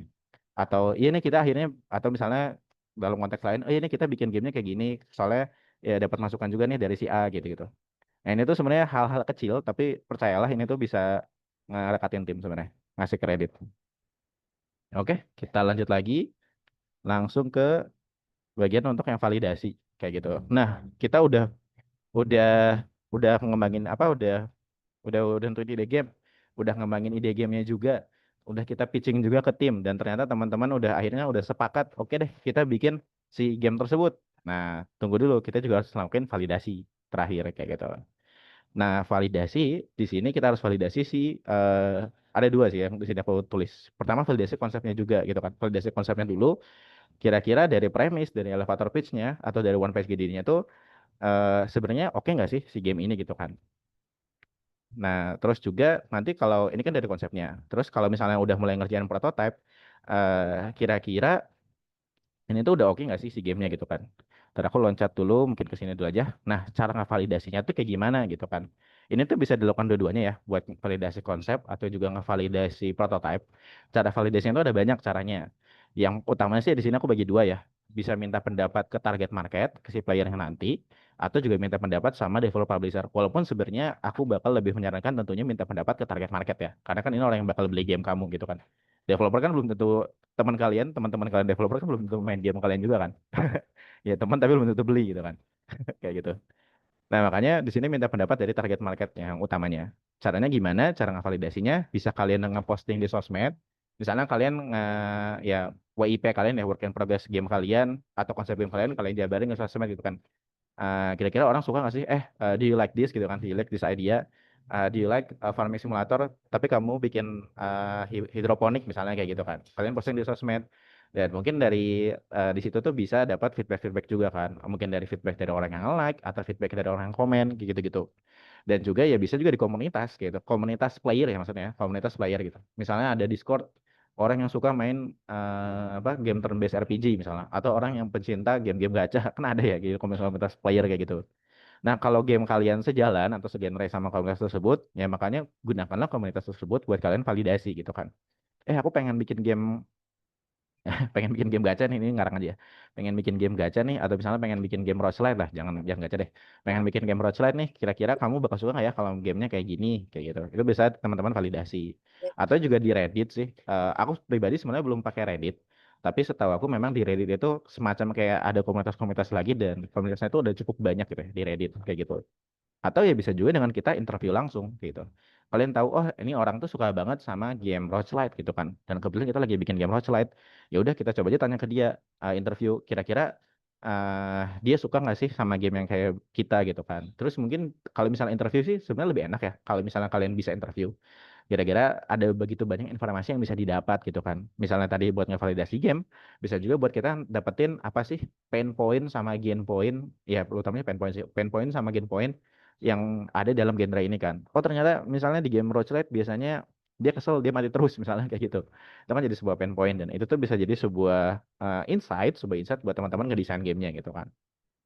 Atau sih yang mungkin sering juga dilakukan buat orang-orang yang ngerjain bikin game mobile itu bisa ngepost dummy ads gitu. Jadi, ntar aku pengen minum dulu.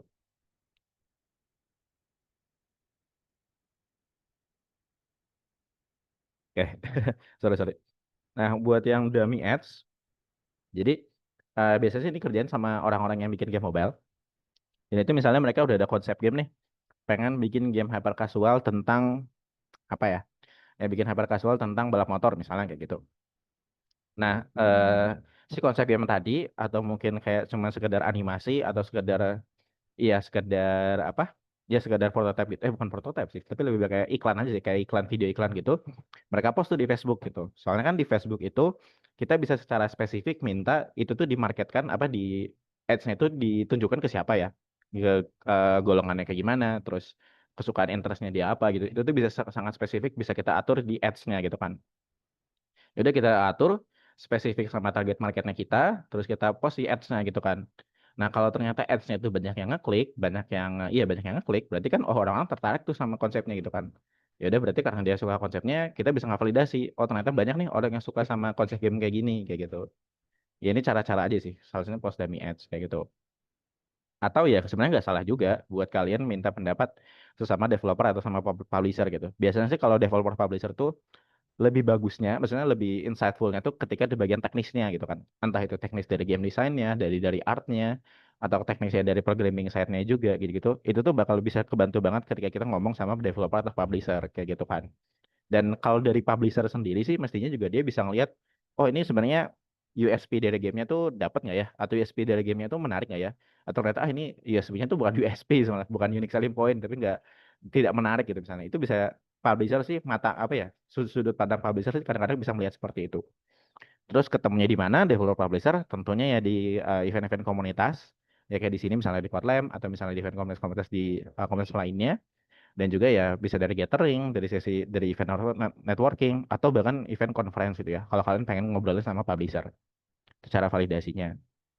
Nah, tadi ngelompatin, ya itu kan tadi cara validasinya ya.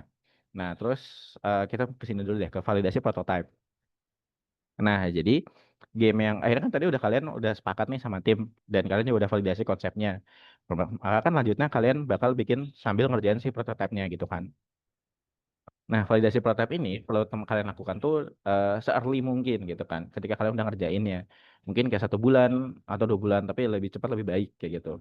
Nah, karena si prototipe udah dibikin dan akhirnya dicobain sama apa si early testernya, nanti kan bisa kelihatan oh ternyata feedbacknya apa ya gitu.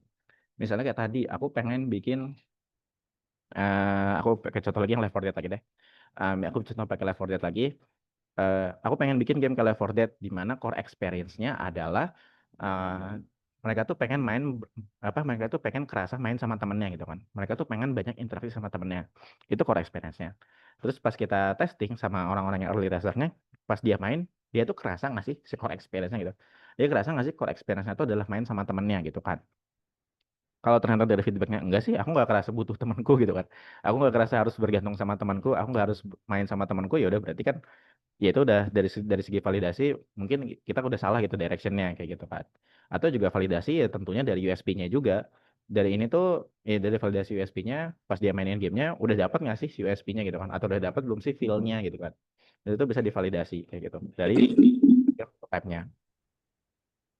Nah, berikutnya juga buat bikin prototype itu sendiri, aku juga nyaranin dengan kita bisa bikin namanya vertical slice kayak gitu. Nah, untuk vertical slice ini tuh umumnya sih gampangnya ini tuh adalah core mekanik yang udah ada di gamenya gitu. Tapi utamanya ya core-nya mekaniknya aja gitu. Jadi nggak usah mekanik tambahan yang sebenarnya bukan core-nya, bukan utamanya kayak gitu. Nah, si core mekaniknya ini tuh intinya yang udah bisa ngejelasin atau bisa menggambarkan gameplaynya itu seperti apa kayak gitu. Jadi teman-teman salah satu cara prototypingnya bisa kayak gini ya. Ya udah teman-teman bikin core mekaniknya aja, tapi untuk si kontennya kayak tadi levelnya atau karakternya itu jangan nggak usah dibikin banyak dulu gitu. Meskipun kita udah rencanakan karakternya ada 12 misalnya gitu. Nah, untuk bikin prototipenya atau bikin vertical slice-nya itu ya udah gak harus 12 yang kita bikin. Tapi udah kita bikin kayak 1 atau 2 aja kayak gitu. Yang penting si core mekaniknya udah ada dulu, udah kita develop dulu biar nanti gameplaynya itu udah kerasa kayak gitu. Tuh buat yang validasi ya.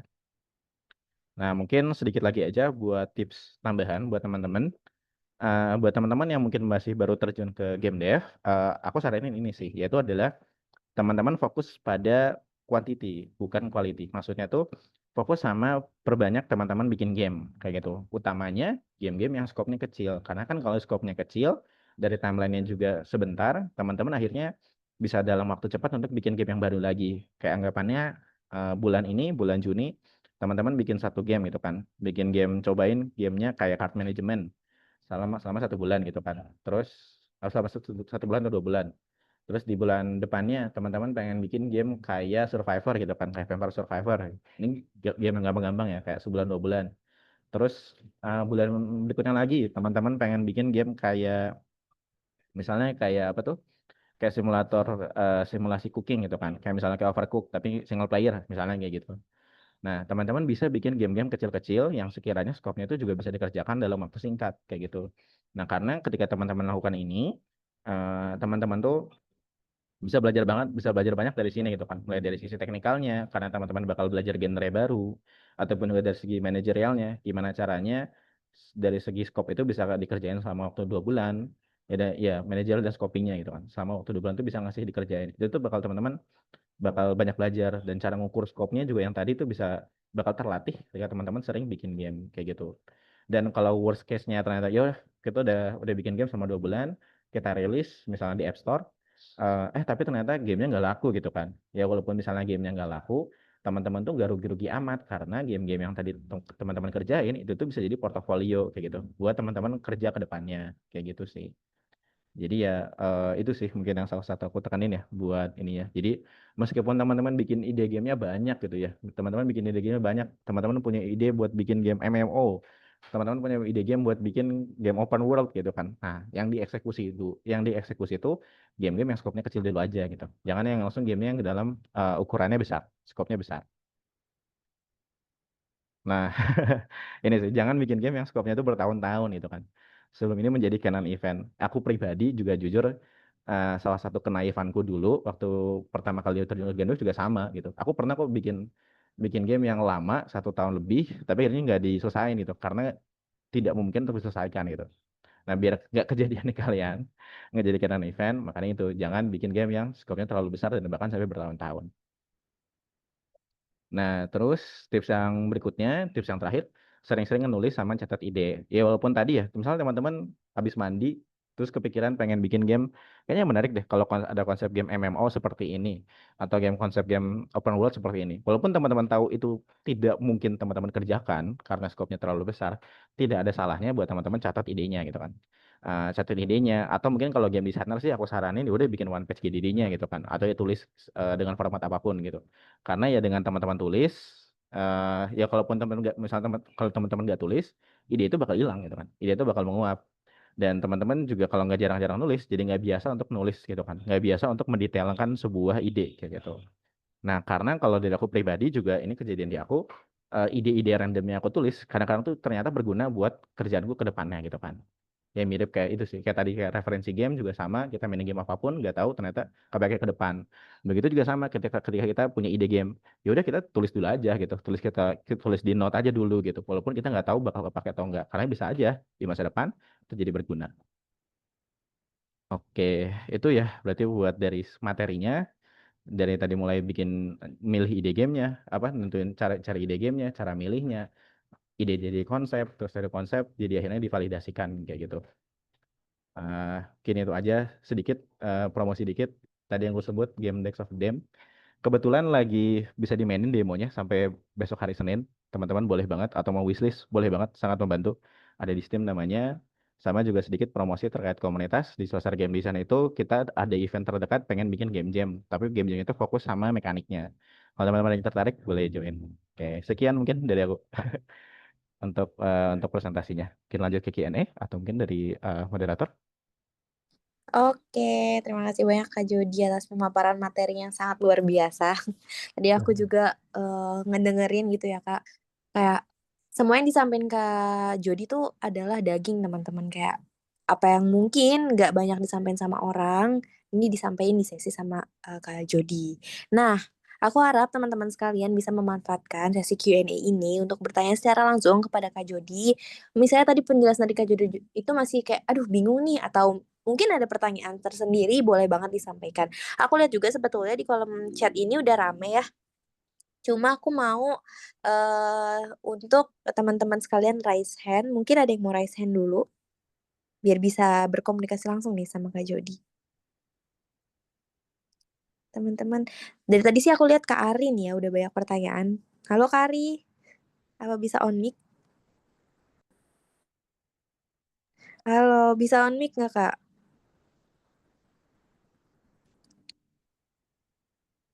Oke, sayang banget. Mungkin teman-teman yang lain mungkin teman-teman yang lain di sini ada Alma. Aku, coba ke Alma dulu ya, Kak. Oke, Alma, halo. Halo Kak, tes tes ada suaranya nggak? Aman. Oke, boleh silakan. Oke. Oke, halo Kak. Selamat malam. Mungkin ya perkenalkan dulu nama aku Alma.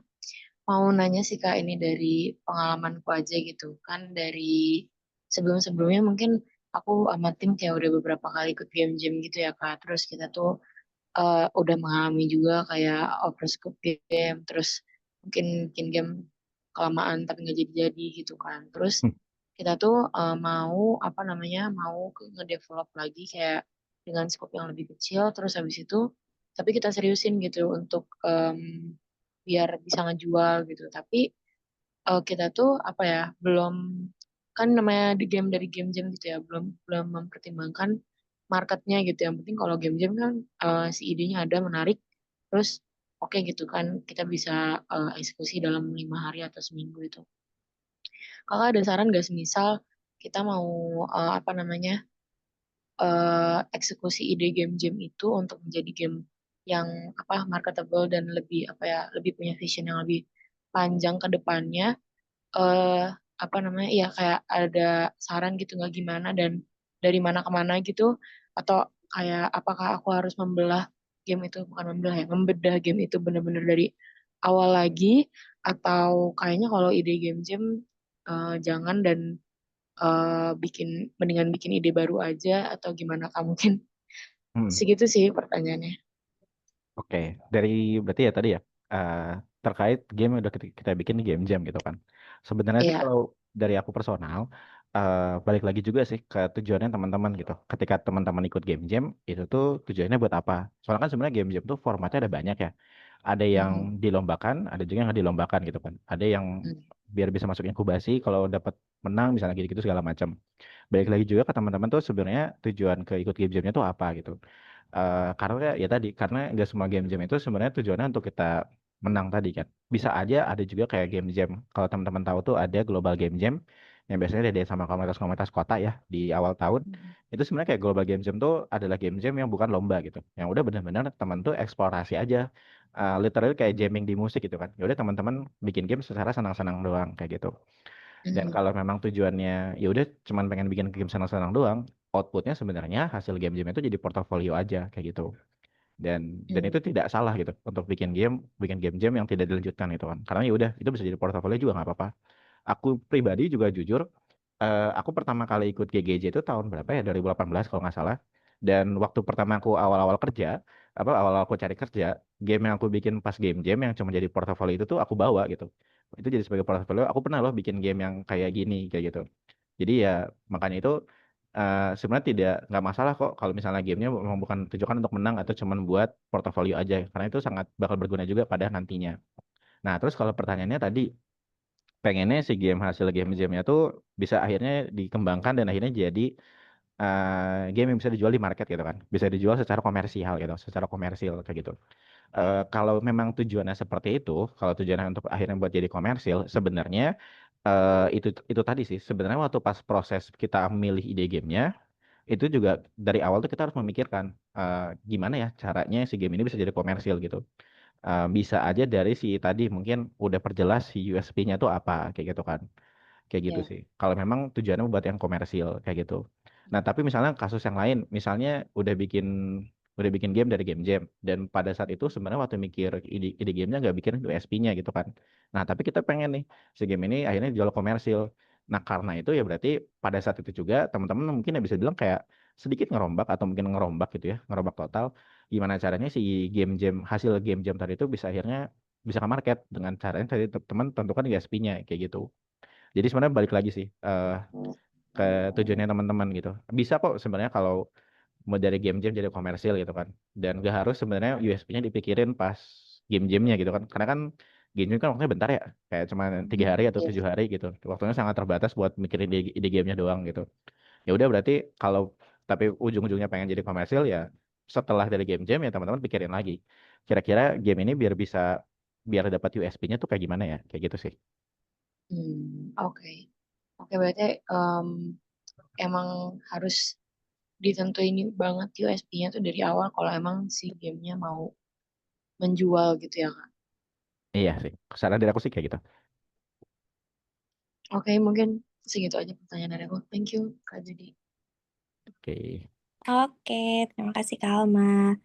Mungkin aku akan coba bacain pertanyaan Kak Ari ya, karena beberapa kali nih nanya. Dari yang pertama dulu kali ya Kak Jody ya.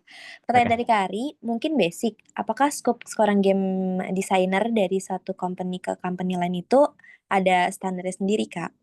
Atau gimana? Nah itu tuh sebenarnya jatuhnya ke apa? Ke kemampuan sih, capability dari si orang-orangnya. Kalau ini kan pertanyaan spesifik ya ke game designer. Jadi game Mm-mm. designer itu juga ada kemampuan-kemampuannya gitu kan. Kayak aku pribadi sebenarnya aku di bidang game design itu aku tuh sebenarnya jagonya itu di bagian namanya sistem desain, sistem designer gitu lah. Jadi itu aku jagonya tuh bikin core mekanik. Nah, tapi kalau misalnya aku dikasih kerjaan di luar core mekanik, misalnya aku disuruh bikin apa ya? Bikin level lah atau misalnya disuruh bikin cerita lah gitu. Aku tuh juga bakal lemah di situ karena itu bukan specialty-nya aku gitu kan. Nah, jadi game designer itu sama kayak role yang lainnya, ada cara kita ngukur kemampuannya juga gitu kan. Jadi sebenarnya bukan masalah antara standar company, bukan sih, tapi lebih ke si personal orangnya gitu, si manpowernya gitu. Kira-kira sebagai seorang game designer itu tuh bisa nggak sih bikin game itu kan, sesuai sama scope-nya. Misalnya kayak tadi disuruh bikin gamenya kayak Survivor lah, misalnya kayak Vampire Survivor. Tapi si game desainernya tuh nggak jago bikin apa ya, bikin core mekanik yang ada rumus-rumusnya gitu kan. Ada sedikit-sedikit matematikanya gitu.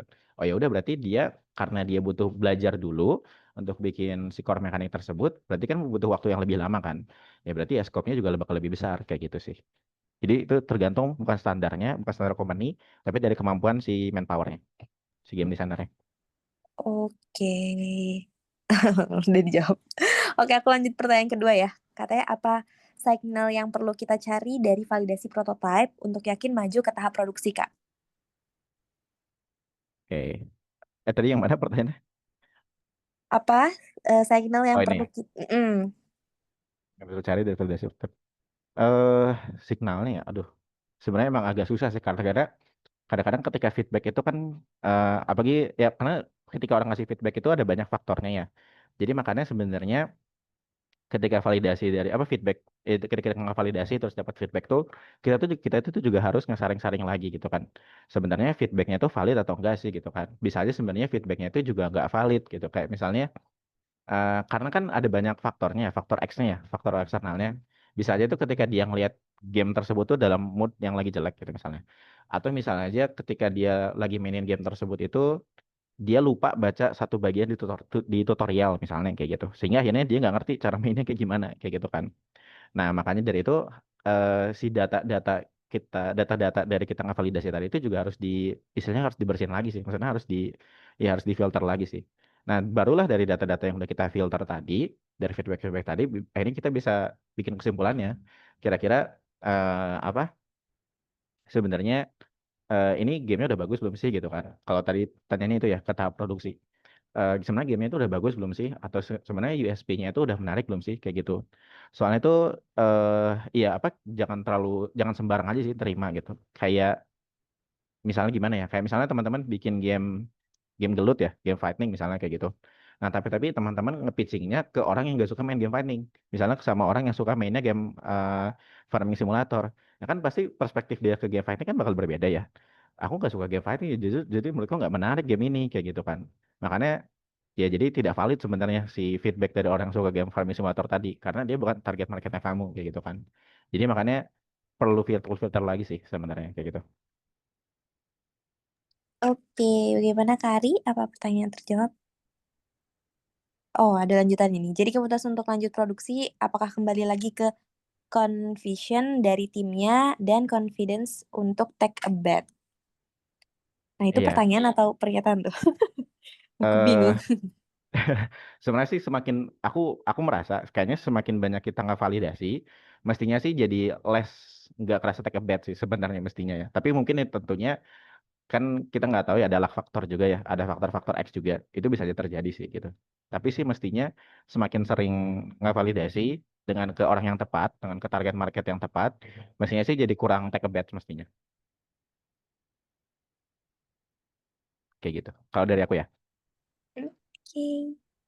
Oke, kayaknya cukup dari Kak Ari. Thank you banget. Aku akan move dulu ke Kak Niko. Halo Kak Niko. Halo Kak. Halo, halo. Oke, silakan Kak. Hmm, ini sih kayak validasi aja sih Kak. Mm-mm. Menurut Kak Joni, kan saya kan lagi ngembangin nih buat game nih. Namanya tuh kalau nggak, sebenarnya kalau buat judulnya belum tahu nih Kak. Lihat dulu nih prosesnya sampai prototipenya itu bener-bener udah jadi lah intinya. Udah mau siap dirilis intinya. Walaupun demo sih. Mm-mm. Nah, ini saya ngembangin game itu, kalau ini saya jelasinnya konsep prototipe aja ya Kak. Ya. Nah, itu dia kalau buat kayak temanya tuh mirip ini Kak. Saya ngambilnya tuh First to Phantom, ngambil dari kisah atau mitos dijadiin legenda gitu buat diparodiin. Tau kan Kak game First to Hmm. Phantom? Nah, aku sebenarnya kurang kurang tahu juga sih sama sama gamenya, tapi nggak apa-apa, coba lanjutin dulu. Nah, dia tuh kalau dalam game itu Fist of Phantom itu kan dia punya series tuh. Ada Fist of Phantom 1, 2, 3, 4, saya lupa dah. Pokoknya kayaknya sampai 5 deh. Nah, setiap series itu MC-nya itu beda-beda dan MC-nya tuh berkaitan nih. MC Fist of Phantom 1, 2 itu nggak saling berkaitan, tapi kalau legendanya itu kayak mungkin agak saling berkaitan dikit lah. Contoh mungkin satu itu saya lupa, ada yang legenda Amerika, yang keduanya juga Amerika. Mungkin tiganya tuh agak beda dikit, Kak.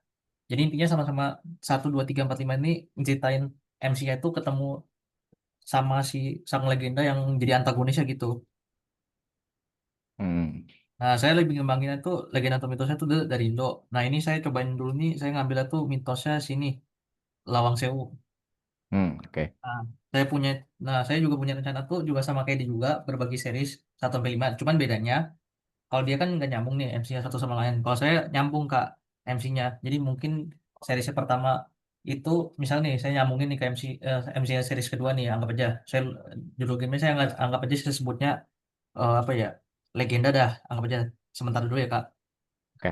Nah, itu legenda series pertama itu MC-nya tuh anggap aja ceritanya gini Kak, yang MC pertama itu dia pengen pengen cari tahu nih keberadaan kakaknya nih udah menghilang selama 2 tahun di Lawang Sewu. Siapa sih penyebabnya? Apakah mitos itu? Bla bla bla. Dia penasaran. Nah, habis itu pas ini ceritanya endingnya anggap aja udah ketemu. Ini endingnya saya agak susah jelasinnya.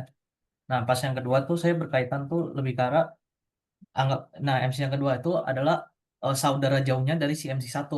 Tapi bedanya dia nyelidikin bukan Lawang Sewu lagi, dia lebih ke arah ke tempat yang mistisnya yang Bandung, saya lupa dah. Ntar saya cari di Google. Nah kayak gitu Kak, berkaitan intinya. Kayak saudara, kayak Oke, hubungan oke. keluarga sih. Nah ini hubungan keluarga ini mirip-mirip kayak Fatal Frame series Kak. Contoh Fatal Frame 1, MC-nya itu kan ketemu tuh antagonisnya di rumah tuh. Nah itu Hmm. antagonisnya itu berkaitan dengan di MC-nya di Fatal Frame 2 Kak. Dan Fatal Frame 3 itu ntar nanti saudara jauhnya dari MC Fatal Frame 1 kayak gitu Kak. Nah, saya ngambil konsep konsep MC penceritaan nyambungnya itu kayak Fatal Frame series. Nah, kalau buat gameplaynya itu saya mirip ini saya bagi tiga Kak.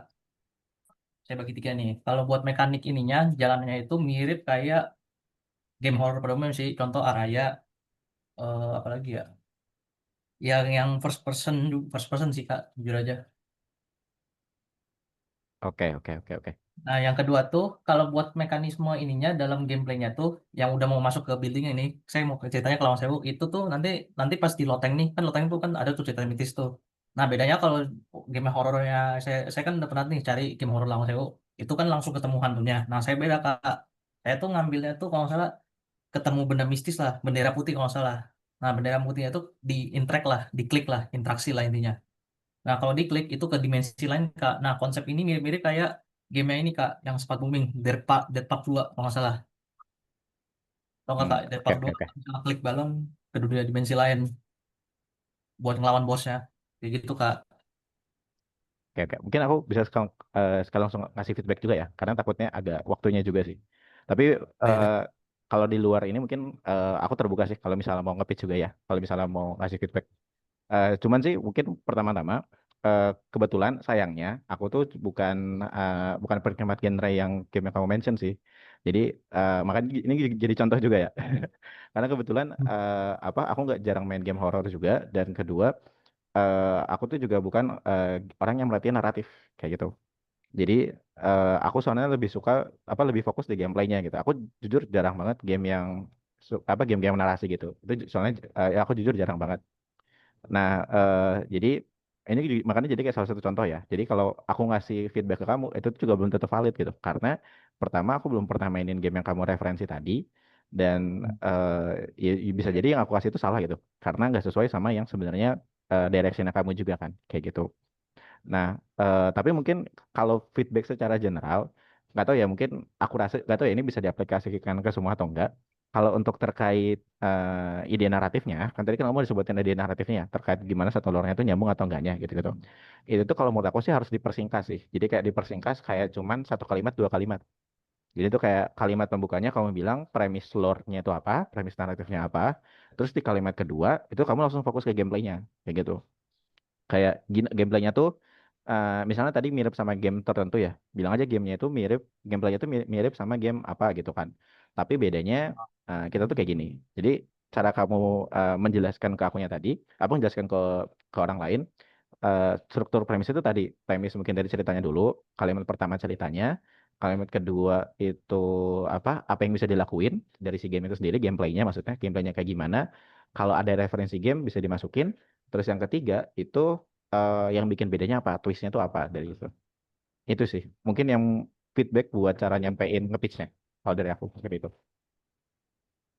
Berarti Soalnya lebih utamain, berarti gini ya Kak, berarti lebih utamain saya nyampainya tuh ke gameplay utamanya Kak. iya, sebenarnya balik lagi juga sih, karena kalau aku sih secara general biasanya orang-orang gitu sih. Premis tuh biasanya nggak terlalu dikasih panjang itu. Soalnya orang tuh pasti pengen taunya gameplaynya juga. Karena kan kita bukan bikin novel kan. Kita bukan bikin kita tuh bukan bikin film atau bikin novel. Kalau novel sama film kan yang langsung kita dipaparkan sama ceritanya gitu kan, sama story-nya gitu kan. Kita tuh di sini beda karena kita tuh bikin game, dan game itu interaktif, dan game itu ya player tuh bisa melakukan sesuatu di sana kan. Ada aksinya player gitu. Maka dari itu gak kalah pentingnya untuk kita langsung ngejelasin si gameplaynya juga gitu. Jadi kayak narasi itu mungkin kayak cuma sekalimat aja, sekalimat atau dua kalimat, baru langsung di follow up sama si mekaniknya tuh kayak gimana sih, kayak gitu sih. Oke oke. Ini saya boleh tambahan tanya dikit. Ini tanya dikit aja Kak, nggak apa ya? Hmm. Itu saya jujur nih lebih penting quality itu sih. Kalau saya jujur lebih penting quality sih Kak. Walaupun tadi ada sempat singgung tuh lebih pentingin kuantitas buat portofolio. Saya nggak masalahin. Cuman saya masalahin kalau misalnya nih saya quality-nya tuh pengen buat ini satu game nih, terutama yang ini yang saya sedang kembang ini, saya targetin tuh 6 bulan. Itu kira-kira gimana Kak buat portofolio saya? 6 bulan ya.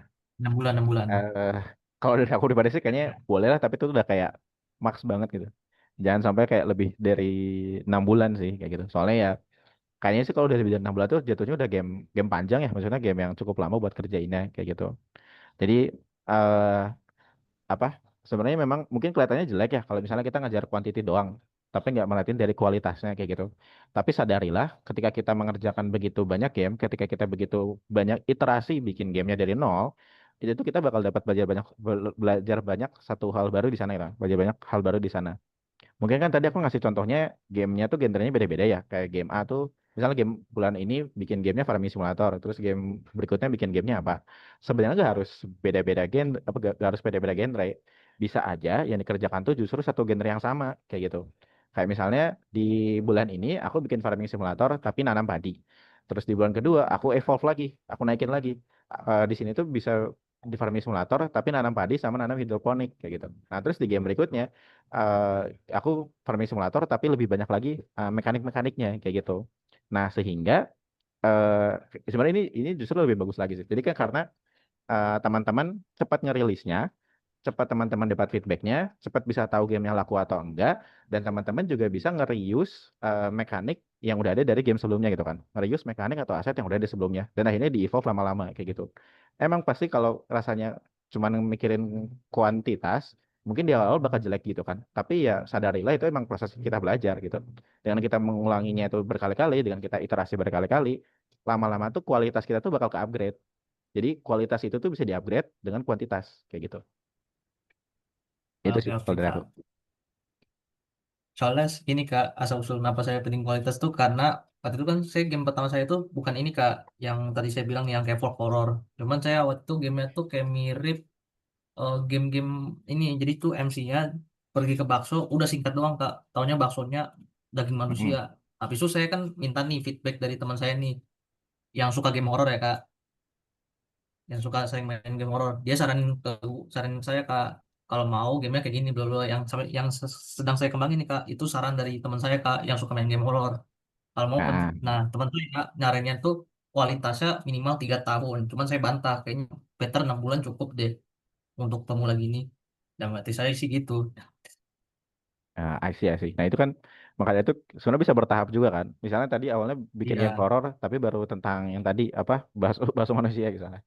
Terus yang keduanya bikin horor lagi tapi di-upgrade misalnya tentang ceritanya tentang apa. Terus nanti di berikutnya lagi nanti di-upgrade lagi horor tapi ceritanya tentang apa gitu. Jadi itu bisa di-upgrade seiring kamu perbanyak quantity gitu. Oke oke Kak. Kasih ya Kak. Yo, siap-siap. Oke, kita lanjut ya ke pertanyaan selanjutnya. Di kolom chat ini ada pertanyaan dari Kak Ragil. Pertanyaannya, Kak, apakah kalau kita mau bikin game, semua konten yang ada pada game kayak background, terus sound, harus punya kita sendiri? Apakah kita bisa pakai kreasi orang lain? Nah, sebenarnya tadi udah kejawab sedikit ya sama materi dari Kak Jody. Mungkin boleh Kak dijawab, Bang. Ah, Makasih. kalau terkait konten, aku anggapnya ini kayak aset ya, aset dari gamenya. eh Sebenarnya sih kalau memang dari kitanya sendiri nggak bisa ngerjain atau misalnya dari tim yang ngerjain, sebenarnya boleh-boleh aja, sah-sah aja kalau kita misalnya pakai namanya free asset gitu kan. Free asset mungkin dari kayak Unity Asset Store gitu-gitu atau dari itch.io juga ada beberapa aset gratisnya kayak gitu. Atau ya mungkin pakai-pakai istilahnya aset-aset yang apa? Kalau aset store kan ada yang belinya juga ya. Jadi nggak semuanya full gratis. Kalau misalnya yang full gratis tuh bisa aja yang konten yang istilahnya itu kalau nggak salah namanya copyright CC free gitu ya. Aku harus mastiin lagi sih namanya kok nama lisensinya apa. Tapi itu ada juga emang aset yang punya lisensi itu bisa dipakai buat sama siapapun kayak gitu sih. Kalau misalnya atau nggak pengen pakai aset nggak mau pakai aset gitu kan misalnya nggak mau pakai aset free atau nggak mau beli ya udah mungkin teman-teman coba ajak collab juga sih sama ajak-ajak collab yang apa yang sama-sama pengen bikin game dan sama-sama mungkin tingkat kemampuannya juga nggak jauh dari teman-teman kayak gitu jadi kan bisa saling belajar satu sama lain ya kayak gitu karena ya memang namanya bikin game kan ini tuh multidisiplin ya.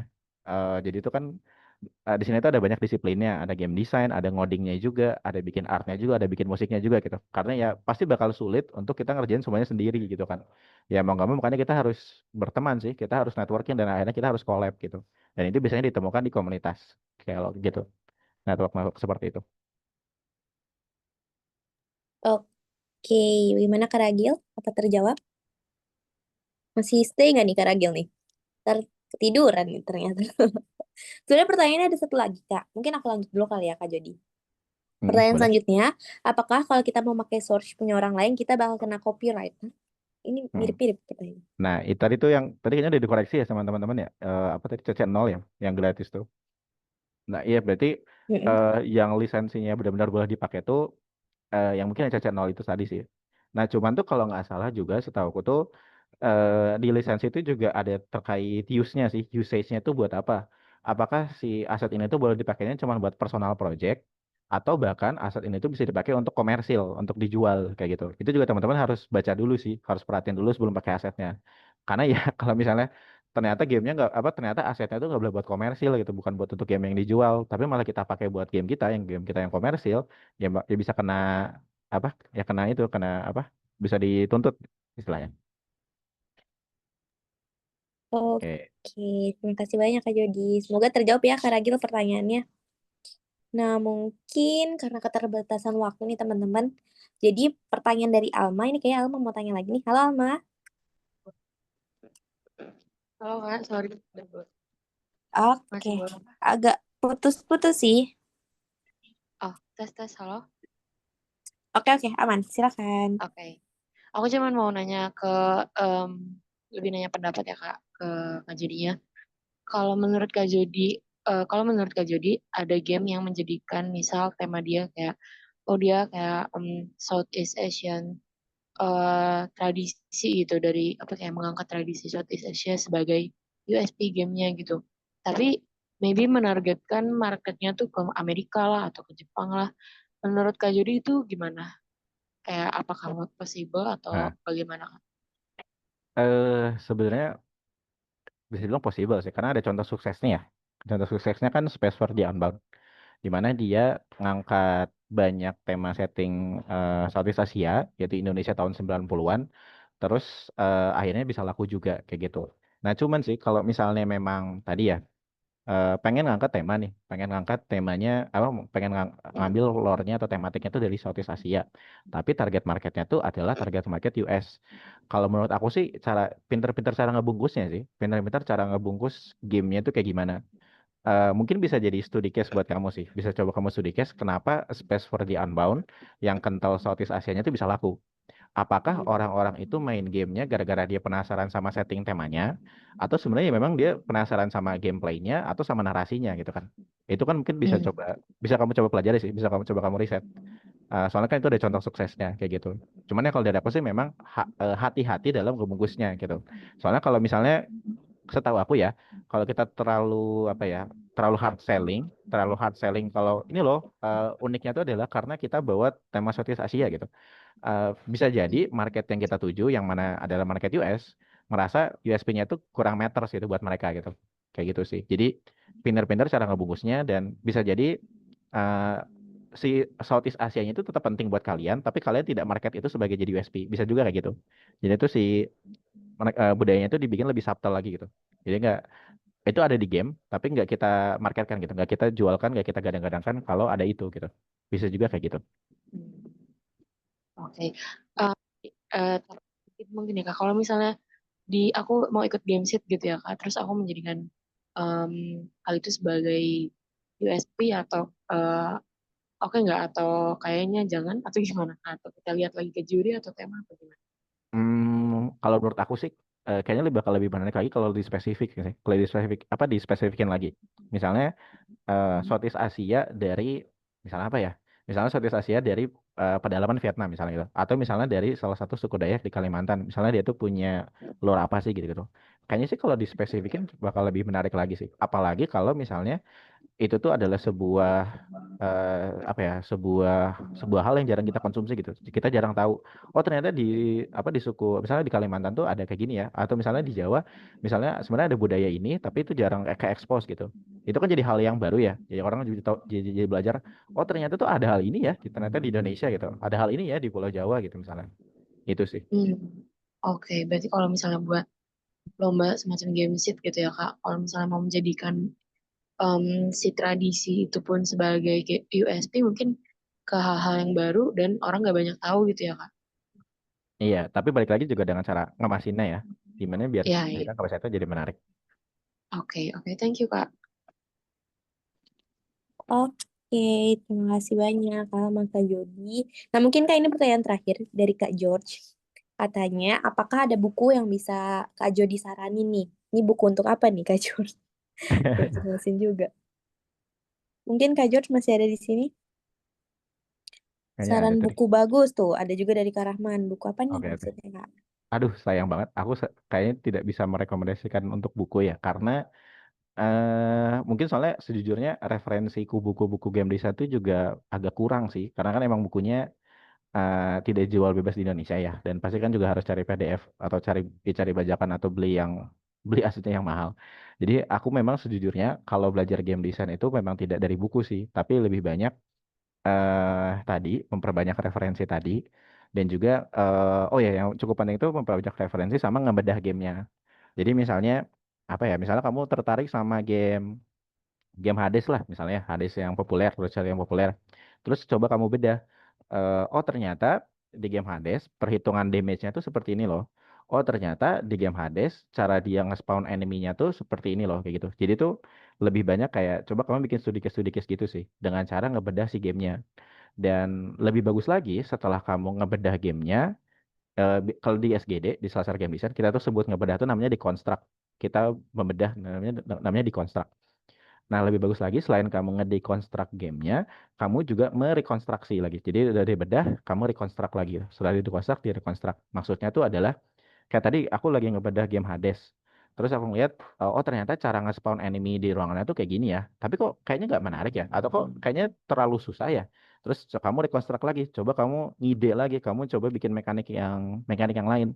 Gimana kalau mekanik cara nge-spawn enemy itu aku ganti? Yaitu dengan cara yang berbeda, yaitu dengan cara ini kayak gitu. Akhirnya jadi diubah lagi kayak gitu. Jadi sejujurnya kalau dari aku pribadi, cara aku belajar game design itu seperti itu sih. Jadi kayak dari game apa aku coba pelajari, terus coba aku bedah, terus coba akhirnya aku coba bikin mekanik-mekanik lagi gitu-gitu. Makanya kan tadi ada saran ya kalau yang khusus buat game designer yang ini terkait sering menulis dan mencatat ide.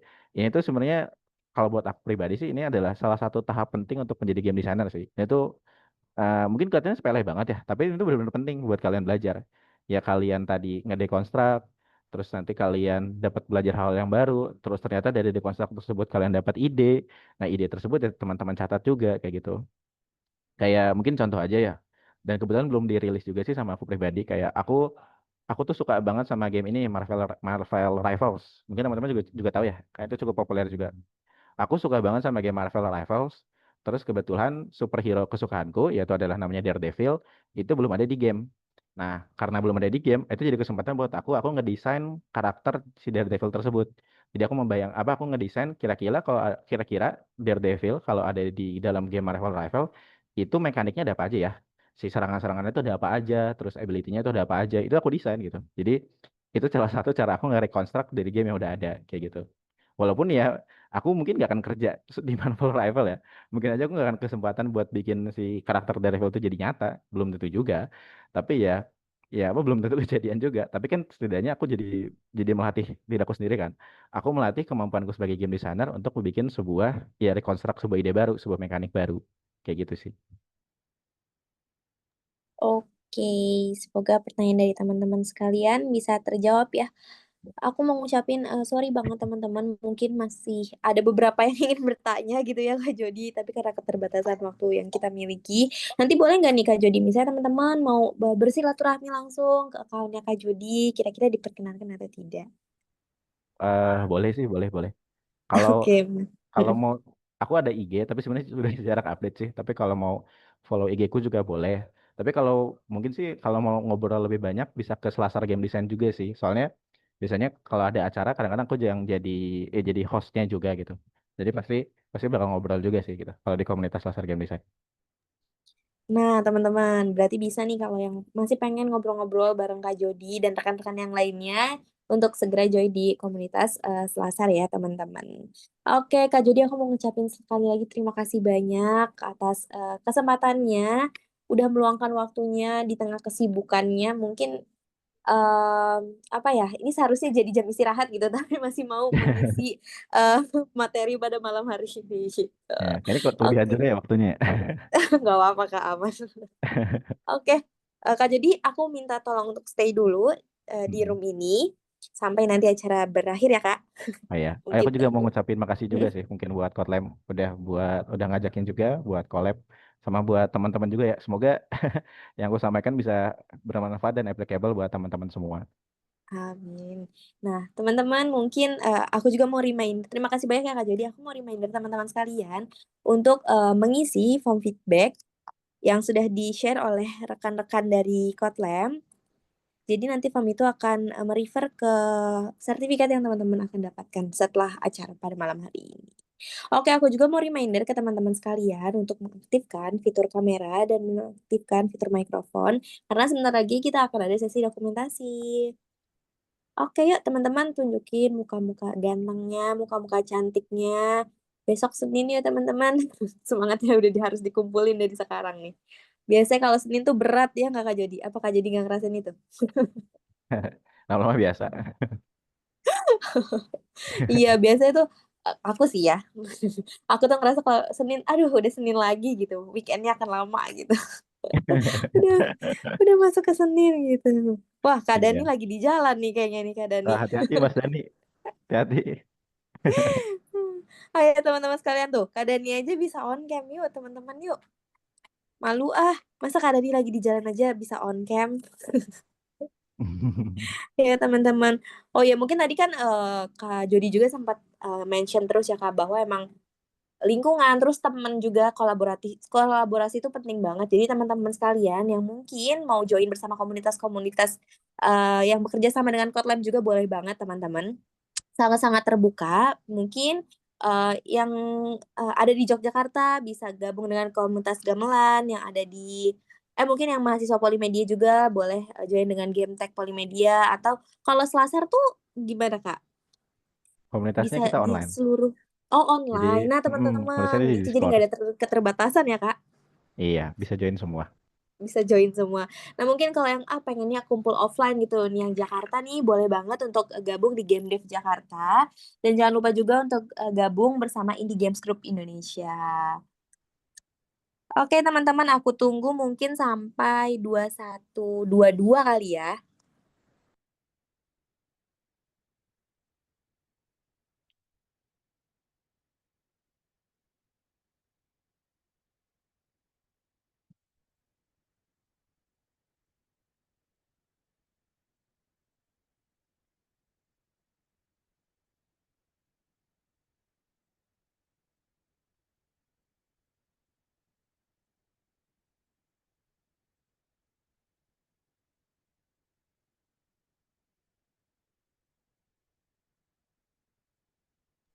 Oke, teman-teman, udah menunjukkan pukul 21.22. Aku lihat, oh udah cukup banyak nih yang on game.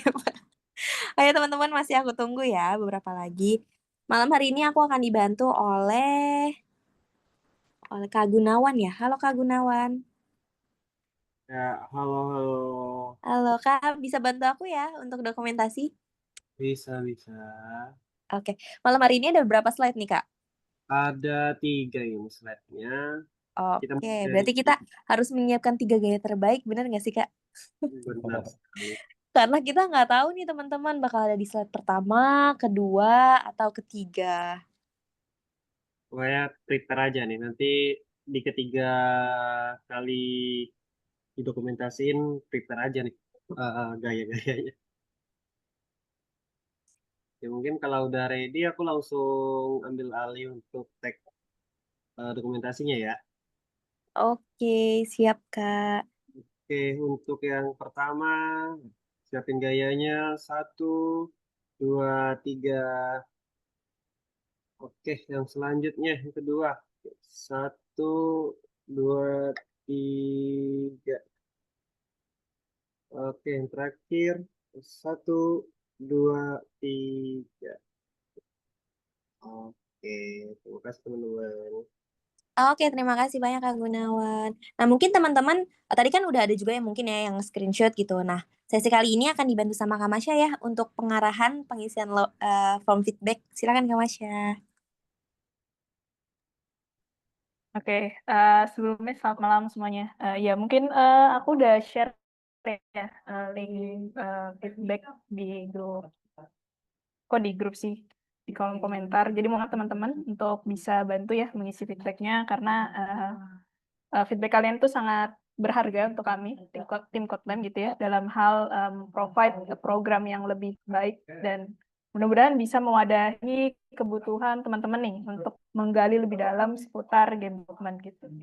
Jadi itu aja sih paling Kak Nisa gitu ya. Jadi mohon dibantu teman-teman semua untuk bisa memberikan feedback dari link yang sudah kita provide gitu. Dan semoga kita bisa ketemu di sesi lainnya ya, sesi untuk membahas seputar game development gitu. Jadi jangan pernah jangan pernah bosan gitu ya untuk di program yang disediakan oleh Kotlin Indonesia. Terima kasih semuanya sekali lagi. Oke, terima kasih banyak Kak Masya. Aku juga mau ngucapin banyak-banyak terima kasih untuk Kak Jody dan rekan-rekan sekalian yang sudah menyempatkan waktunya. Oh ya Kak, ini Kak, sorry nih ya sebelum aku tutup, aku tuh tadi dapat bisikan gitu katanya Selasar ini lagi mau ada event ya Kak. Mungkin boleh di-spill Kak, siapa tahu teman-teman berkenan untuk join. Oh iya, boleh banget, boleh banget. Ya, jadi di Selasar itu kita lagi mau ngadain game jam juga. Ini perdana juga kita bikin ngadain game jam. Dan rencananya itu bakal sekarang udah lagi dibuka dan nanti game-gamenya itu bakal di akhir Juni kayak gitu. Juni sampai awal Juli. Nah, yang bedain game jam ini sama game jam yang lain, di sini kita emang benar-benar game jamnya itu fokus di bikin mekaniknya, fokus eksplorasi mekaniknya, gimana caranya biar mekaniknya itu unik dan juga inovatif dan juga tentunya seru kayak gitu. Jadi di situ tuh nggak ada tuh, di sini tuh nggak terlalu diperhatiin kayak artnya harus kayak gimana, soundnya harus kayak gimana. Pokoknya semua penilaiannya itu semuanya benar-benar dari game design gitu. Jadi cocok banget mungkin buat teman-teman aspiring game designer atau emang game designer yang udah berpengalaman pengen nih nantang dirinya pengen bikin sebuah game baru dengan temanya gitu kan. Karena temanya juga benar-benar fokus ke game design gitu, ke mekaniknya. Jadi kalau misalnya teman-teman tertarik, boleh banget untuk join. Nanti juga ada rewardnya juga kalau buat yang pemenangnya dan rewardnya itu kalau nggak Steam Key, game dari game-game dari sponsor, bisa juga dari board game juga sih. Jadi bisa dapat copy board game, bisa dapat board game fisik gitu, dikirimin board game. Jadi ya kalau teman-teman tertarik, mau gue join ya untuk Selasar Game Jam. Oke, nah teman-teman sangat menarik ya. Oh, tuh ada yang nanya Kak, katanya game design aja ya Kak, tanpa prototype katanya. Sama maksudnya sampai prototipenya juga kayak gitu. Jadi Oke. udah diimplementasikan game desainnya menjadi sebuah prototype. Tapi tetap yang dinilai lebih ke game desainnya. Oke, makasih banyak Kak Jody. Nah, mungkin teman-teman yang tertarik atau minat gitu ya, boleh langsung dikepoin. Mungkin kita bisa ngepoin di mana nih Kak Jody nih? Oke, bisa ke Instagram aja sih boleh. Ntar aku ketikin. Oke, mungkin boleh di-share kali ya Kak Instagramnya. Oke, ini. Itu ya, Instagramnya @lasergamedesign. Kayaknya tadi aku ngeliat ada yang mention pengen link gamenya juga. Tadi game yang aku kerjain. Mungkin aku boleh share juga ya. Iya, silakan Kak, boleh banget. Oke, sebentar. Nah, gamenya soalnya lagi bisa dimainin nih. Demonya bisa dimainin sampai besok sih sebenarnya. Sampai Senin malam. Jadi monggo kalau teman-teman pengen main.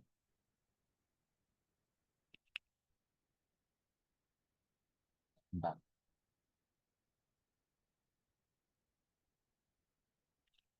Oke, itu untuk gamenya ya. Gamenya di Steam.